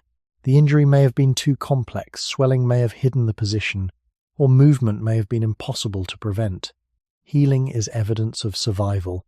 The quality of healing is evidence of what the body managed under the conditions available. Neither should be turned too quickly into a complete story. The patient reaches the end of the first week. The support has been removed and replaced several times. Skin beneath it must be kept dry enough to avoid irritation. Pressure points have to be padded. The material must remain firm without stopping circulation. Each change risks movement at the fracture or treated wound. One person holds above the injury, another supports below it, a third may clean or replace the material. Care becomes coordinated because no single pair of hands can manage every part safely. The procedures become familiar, yet familiarity does not make the body light. The patient still has to be lifted. The injured limb still has weight. The people helping still have other work. Recovery continues because the same tasks are repeated after urgency has faded. This repetition is the part archaeology struggles to show. A skeleton can reveal that weeks or years passed after an injury. It rarely reveals how many people made those weeks possible. The inference becomes stronger only when the condition would have limited essential actions. A healed finger fracture may have caused pain while allowing a person to walk, drink, and find food. It does not necessarily imply prolonged dependence. A severe injury to the hip, thigh, spine, or both legs creates a different problem. If the person could not rise, travel, reach water, prepare food, protect the body, or keep themselves clean for a substantial period, survival becomes harder to explain through individual effort alone. Archaeologists working within the bioarchaeology of care examine the whole pattern, the nature of the impairment, the likely functional limits, the duration of survival, the local environment, and the tasks another person may have needed to perform. Even then, they use probability rather than certainty. Bone does not preserve intention, it preserves consequences. The second week arrives through changes too gradual to notice in one morning. The patient can sit longer. Appetite returns. The wound produces less fluid. The limb remains protected, but the whole body begins recovering from lost sleep and inactivity. Muscle strength has already declined. A person who spent many days lying down may feel unsteady even when the original injury is improving. Standing requires balance, confidence, and enough strength in the uninjured parts to carry extra weight. The first attempt may last only a few breaths. Helpers hold the torso and keep the damaged limb free of the ground. The patient rises, trembles, then lies down again. No distance has been travelled. The effort still matters. Circulation changes. Muscles work. The body learns the upright position again. The next attempt may be slightly longer. Recovery is built from actions that would have seemed too small to count before the injury. Care shifts with each gain. The group no longer needs to lift the whole body, only steady it. The patient can hold the water vessel and later reach it alone. A person who once required food to be placed in the mouth can begin eating without help. These changes release labour back to the group. They also reveal how much labour had been given. The patient's growing independence is measured by the disappearance of tasks from other people's hands. The bone beneath the support continues thickening its bridge. New tissue becomes mineralized. The fracture may feel less unstable before it is truly strong. Pain may narrow to the site of the break, returning after movement or during cold conditions. A limb held still for weeks becomes stiff. Joints above and below the injury lose range. Muscles shrink from disuse. Healing, therefore, creates a second challenge. Protection that allowed the bone to unite can leave the limb difficult to use. Movement must return gradually. Too early, and the new bone may fail. Too late, and stiffness becomes harder to reverse. Earlier, people had no image showing the strength of the healing callus. They judged through tenderness, stability, swelling, and the body's response after each attempt. Weight was added slowly. A staff, another person's shoulder, a wooden support, or a change in gait could reduce the load. Pain guided the process without providing certainty. The patient might walk again with a shortened step, a turned foot, or one side carrying less weight. Such changes can alter the skeleton beyond the original fracture. Over months and years, joints respond to uneven loading. Muscle attachments and the internal architecture of bone can reflect long-term changes in use. The body records adaptation as well as injury. A healed fracture, therefore, may describe more than survival through the first weeks. It may show that the person reorganized movement and continued living within a changed body. Pain may have followed them through that adaptation. Bone does not preserve the feeling itself. It can preserve the mechanical conditions that made recurring pain likely. The injured person may return to some work while avoiding tasks that require distance, speed, heavy lifting, or stable footing. The group adjusts around ability rather than waiting for perfect recovery. Someone else takes the longest journey. The recovering person prepares material near the shelter, watches children, repairs smaller objects, tends fire, sorts food, or contributes knowledge. The exact division differs across societies and cannot be reconstructed from one skeleton alone. The broader principle is clear. Human contribution has never depended on every body performing the same movement. A person with lasting pain can remain part of the group because useful work can be redistributed. Care does not end when feeding and cleaning end. It can continue as accommodation, allowing more rest, changing tasks, accepting a slower pace, or providing food when the injured person's contribution has changed. The third week becomes the fourth. The patient who lost a tooth faces a different timeline. The open socket begins closing, but the mouth does not return to its former condition. Chewing moves to the other side. Hard or fibrous food may be avoided. If several teeth were already missing, one more loss can narrow the diet further. After a tooth is lost during life, the bone that once surrounded its root begins remodeling. The socket fills, and the tooth-bearing ridge gradually changes shape. When archaeologists find a jaw in which the socket has healed and the ridge has resorbed, they know the tooth was lost before death. Extensive remodeling can show that survival continued well beyond the moment of loss. In some ancient individuals, most or nearly all teeth had disappeared long before death. This does not automatically prove that another person fed them. Humans can process food with tools, gums, remaining teeth, long cooking, pounding, soaking, and careful selection. A near-toothless person may adapt independently in a landscape rich in soft foods. Care becomes one possible explanation, strengthened when other impairments are present or when the diet would have required substantial preparation. The scientific caution matters because affection should not be built from a claim the bones cannot carry. The jaw proves survival after tooth loss. It may suggest altered food preparation. It does not name the hands that softened the meal. Still, every adaptation required work somewhere. Roots had to be cooked longer. Meat had to be cut or pounded. Grains had to be ground where they formed part of the diet. Food had to be selected from what was available, not from what was easiest for a healthy mouth. The individual may have performed some of this work. Others may have shared it. The body continued receiving enough energy to remain alive while the jaw changed over months or years.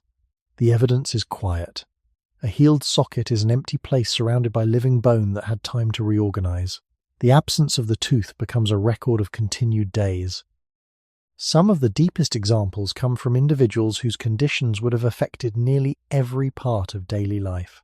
At Man Bac in northern Vietnam, researchers studied the remains of a young adult who lived roughly 4,000 years ago with severe spinal abnormalities and major physical limitations beginning early in life. The precise diagnosis and full extent of impairment cannot be known with perfect certainty, but the published analysis concluded that survival into adulthood likely required long-term assistance and accommodation. This was not care lasting through one night or 1 week. It extended across years of growth.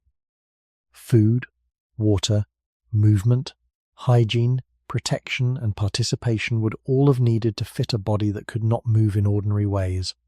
The skeleton does not preserve the faces of the caregivers. It preserves the time they helped make possible. Such cases must not be treated as proof that every past community cared equally for every vulnerable person. Archaeology also contains evidence of neglect, violence, exclusion, and early death. Survival is shaped by status, resources, relationships, environment, and chance. Some people were supported extensively, others were not. Some died before bone could begin healing. Their remains may show no repair, and archaeology may never reveal whether anyone tried to help. The presence of care in one case cannot erase the absence of survival in another. It shows capacity. Human beings were capable of reorganizing daily life around a person whose needs continued for years. The fourth week passes into the second month. The injured person at the center of the present cycle can now place limited weight on the limb or use the treated side of the mouth more carefully. The pain is no longer constant. It returns after effort, during the first movement after rest, or when weather and cold tighten the surrounding tissue. The patient may appear recovered to someone who sees only a few steps. The group remembers the body lying helpless beside the first fire. They know how much of the present movement was constructed through earlier stillness. The visible recovery belongs to the patient's biology. The opportunity for that biology to work came from repeated care. Bone requires blood supply, stability, energy, protein, minerals, and time. The body can create the callus. It cannot fetch food while both legs fail. The jaw can remodel after teeth are lost. It cannot make hard food soft by itself. Skin can close across a wound. It cannot replace a dirty covering while the person is too weak to sit. Healing is active work performed by the body inside conditions partly maintained by others. This is the point where pain relief and care become impossible to separate. A person supported through the weeks experiences less repeated injury, less thirst, less hunger, less cold, less pressure from dirty bedding, and less fear of being left without help. None of those measures directly switches off every pain pathway. Together they prevent suffering from expanding around the original damage. The group does not stop pain with one object. It builds a period in which the body can slowly reduce the reason for pain.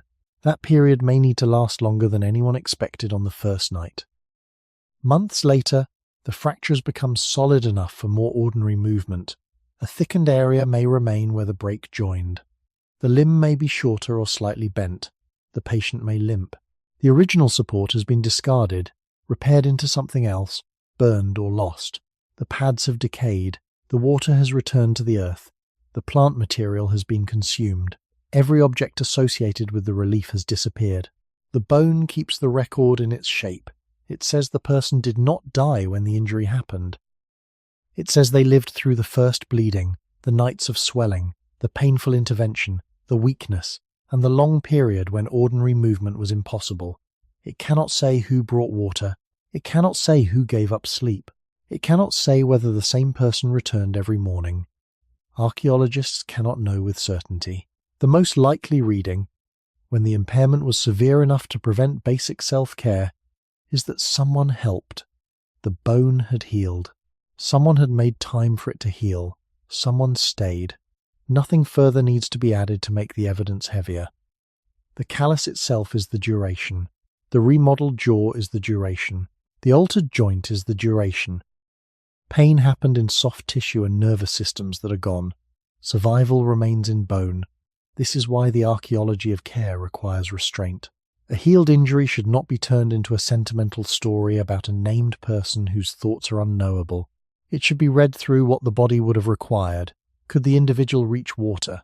Could they chew the ordinary food of the community? Could they move away from weather, danger, or waste?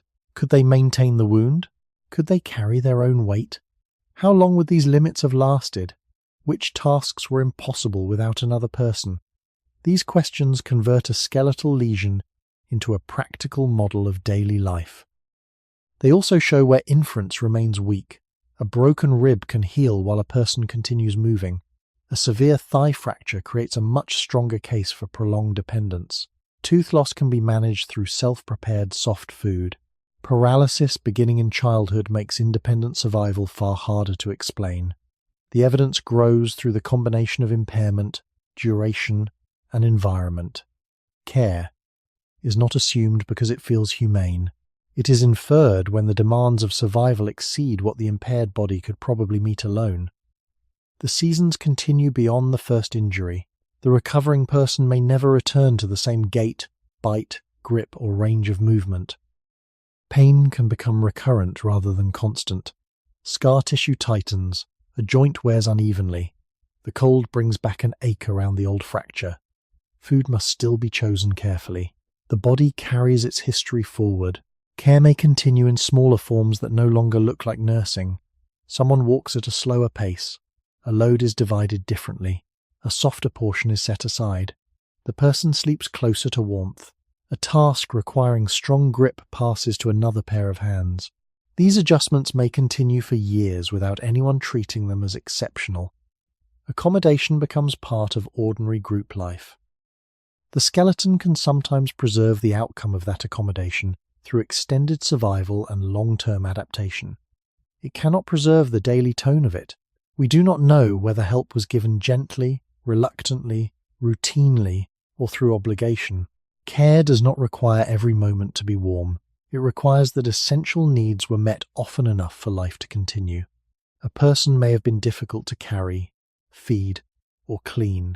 The group may have argued about stopping. Resources may have been scarce. The work still occurred. Survival does not prove ideal compassion. It proves that enough was done. Evening returns many months after the original pain began. The recovered person sits, stands, or moves within the limits left by the injury. No one nearby is counting the days since the first fire. The body no longer needs constant watching. The person drinks alone. The wound is closed. The fracture is firm. The tooth is absent. Pain has not necessarily vanished, though it has stopped controlling every hour. The people who provided care have returned to other work. Their actions leave no separate monument. The healed body is the monument. Long afterward, when soil has covered the shelter and every soft material has disappeared, bone may be lifted into daylight again.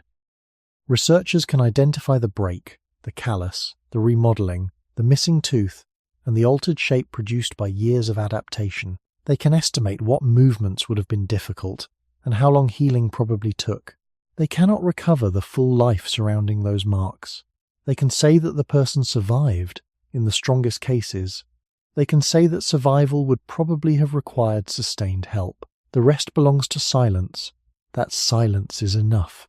It contains water brought from a distance, food made softer, a body lifted from dirty bedding, a binding checked after dark, and work transferred from an injured person to someone who remained able to do it.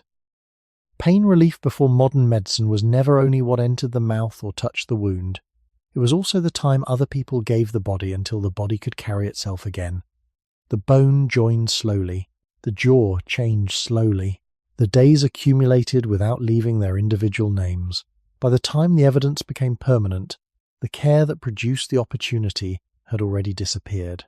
Only the survival remained. The months after the injury do not end in the same way for every body. One person reaches the point where the wound is closed, the swelling has fallen, and ordinary movement begins returning.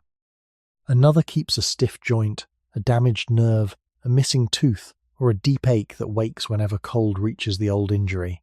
Someone else grows weaker even after the bleeding has stopped, because infection, internal damage, blood loss, or an illness hidden beneath the pain continues beyond what hands, plants, water, and rest can control. The first morning beside the fire gave no way to know which ending would come. The people offering care could only follow the body through each hour, then each day, responding to what changed. Pressure was used when blood still flowed. Support was used when movement renewed the pain.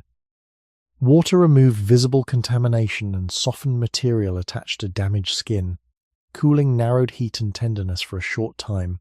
Warmth relaxed muscles, forced into guarding, and kept the rest of the body from shivering. Plant substances changed wakefulness, inflammation, fear, and the way pain reached awareness. A foreign object could be removed. A joint could be returned closer to its usual position. A tooth that would not stop hurting could sometimes be taken out. Food could be softened, water carried, bedding kept dry, and another person placed nearby through the night. Each action answered a different part of the problem. No single one was pain relief in the complete modern sense. Together they formed the widest answer people possessed. Relief could mean the wound stopped opening whenever the body moved. It could mean the patient slept for 2 continuous hours. It could mean the pressure inside swollen tissue fell after drainage. It could mean enough food entered a mouth that could no longer chew. It could mean a limb remained aligned while bones slowly joined. It could mean someone stayed close enough that the injured person did not have to stand alone. The modern expectation that pain should be lowered directly, predictably, and within a measured period is recent when placed against the whole span of human life. Earlier relief was often indirect. People changed the conditions around pain because they could rarely command the nervous system itself. They reduced the movement, heat, cold, thirst, fear, pressure, contamination, and isolation that kept making the signal larger. They treated what they could reach. The body handled what remained. This division between human care and biological repair defined the whole cycle. Clotting occurred inside vessels no one could see. Immune cells moved through tissue without anyone knowing their path. Nerves changed their sensitivity. The brain altered the passage of signals according to danger, attention, exhaustion, and safety. Bone built new bone. Skin drew inward over a wound. The jaw reshaped after a tooth was lost. People could support these processes without understanding them. They could also interfere with them through a binding that became too tight, heat placed against a fresh swelling, contaminated water, a plant dose that became too strong, or movement attempted before tissue could bear it. The history of pain treatment is therefore filled with real knowledge mixed with unavoidable error. A useful practice could be passed accurately for generations while its mechanism remained unknown. A harmful practice could survive because some patients recovered despite it. A plant could truly contain an active compound while the amount varied too widely for safety. A ritual could calm the nervous system while doing nothing to remove infection. A sharp tool could release trapped pressure and also open a path for contamination. People did not stand on one side of a clear boundary between medicine and mistake. They worked in a landscape where the result often became visible only after the decision could no longer be reversed. Their intelligence was measured by observation, memory, caution, and the ability to change course when the body responded badly. It was limited by the absence of sterile tools, controlled doses, anatomy seen beneath the skin, reliable anesthesia, and knowledge of microorganisms. The limit belonged to the tools of the time. It did not belong to the depth of concern.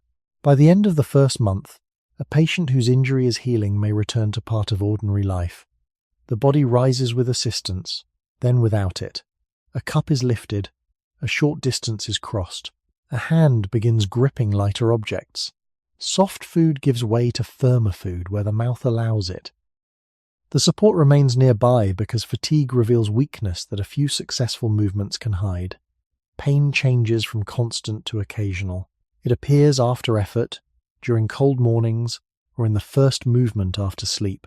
The group no longer organizes every hour around the injury, yet the injury remains inside the way work is divided. Someone else carries the heavier load. The recovering person sits closer to shelter, avoids uneven ground, or takes a task that can be paused. Pain relief has become accommodation. The signal is not removed. Life is reshaped so the signal does not have to rise as often. This can continue for years. A poorly healed fracture alters gait. A damaged joint wears unevenly. Scar tissue tightens. A lost tooth changes chewing and may place more force on those that remain. Nerves injured by crushing or cutting can produce burning, numbness, or sudden pain after the surface appears healed. Modern medicine still struggles with many forms of persistent pain because the nervous system can remain altered after the original injury has changed. For people in earlier periods, chronic pain had no clear category separating it from aging, weakness, weather, or old wounds. It was carried through habits. The person learned which movement brought the pain back, which side could bear weight, which food could be chewed, where warmth helped, and when rest had to begin. Others learned too. A slower walking pace became ordinary. A seat near the fire remained open. A softer portion was prepared without discussion. The person contributed within the limits that remained. Relief became a way of living around pain, rather than expecting its complete disappearance. Some injuries reached a more complete ending. The callus on a bone remodeled for years until the break became less obvious. A wound scar softened. Strength returned through repeated use. The person who once needed water lifted to the mouth later carried water for someone else.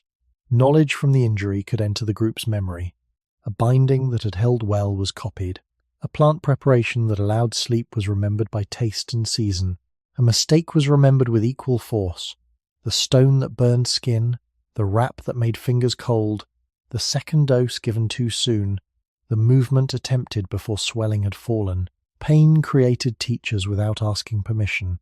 Every survivor carried information forward. Knowledge moved through demonstration, caution, warning, and repeated hands. A younger person watched where pressure was placed. Someone learned to support a limb, above and below the injured area. Another remembered that a plant acted slowly and should not be repeated before the first amount had fully arrived. These observations became part of human culture long before they became written medicine. They did not need to be perfect to improve the next attempt. A small reduction in error mattered when the same injuries returned across generations.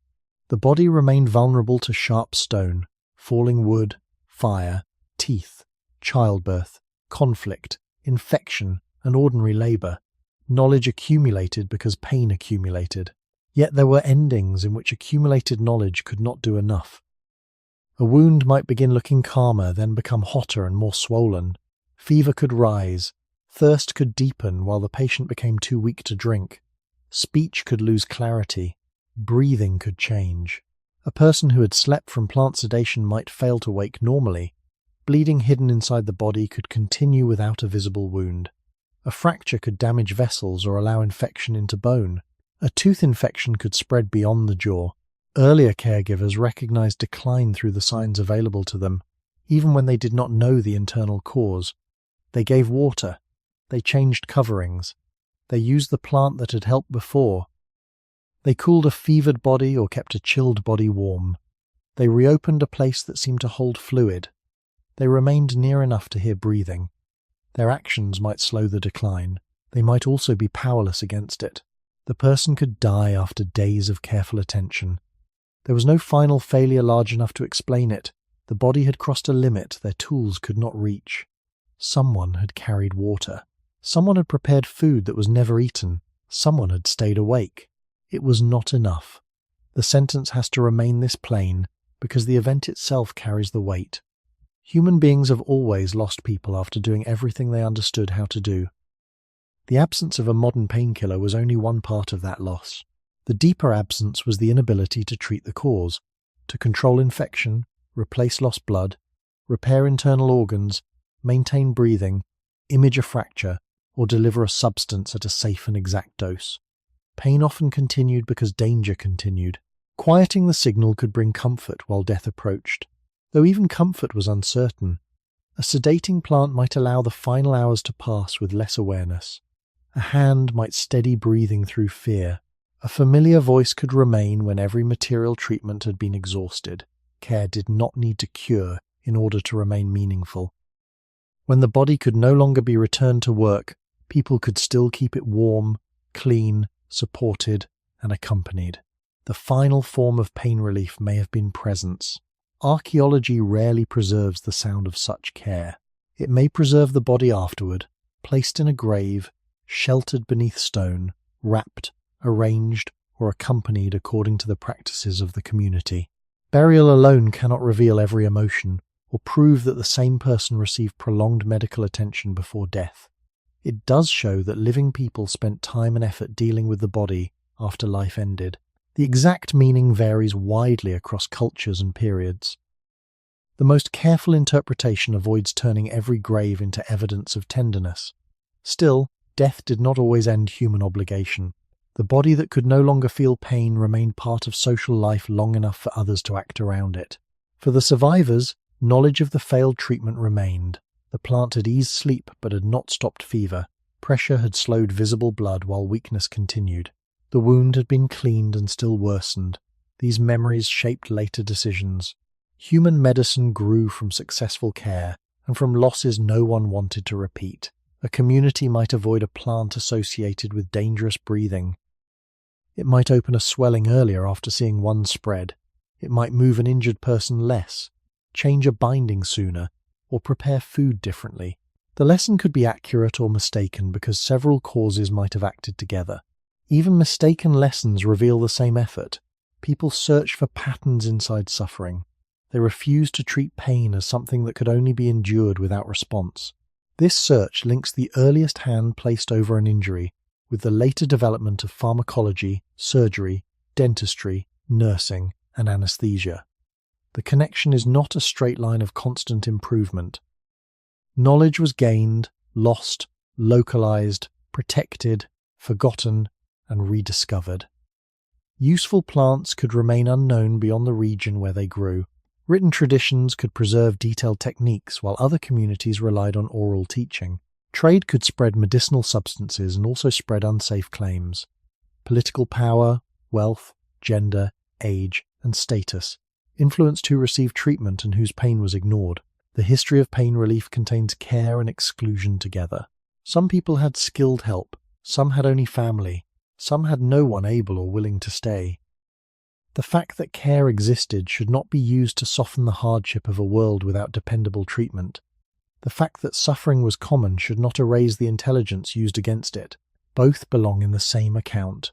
People knew pain well because it visited nearly every household, camp, village, and journey. They became close observers of what made it rise and what allowed it to fall. Their remedies emerged from that intimacy.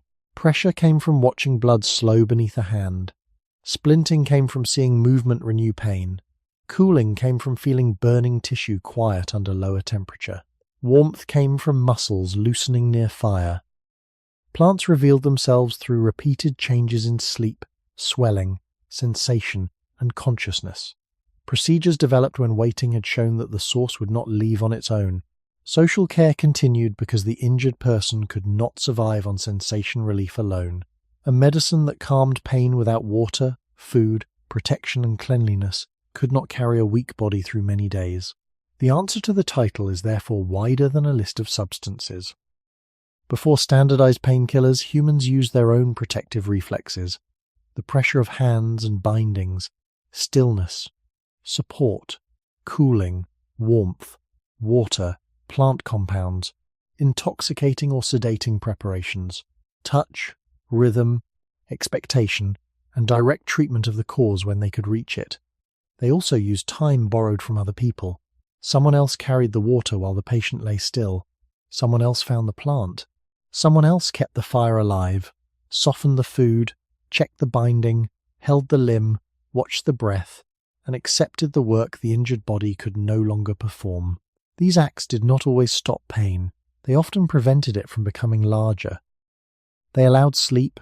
They reduced repeated damage.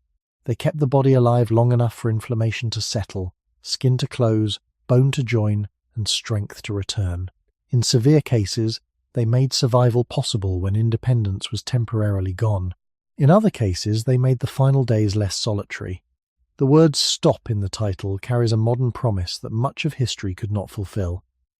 Earlier, humans usually could not stop pain with a predictable action. They interrupted it, narrowed it, dulled it, distracted from it, treated part of its cause, or shared the burden until the body changed. Sometimes the body healed and the pain receded. Sometimes the body survived while pain remained.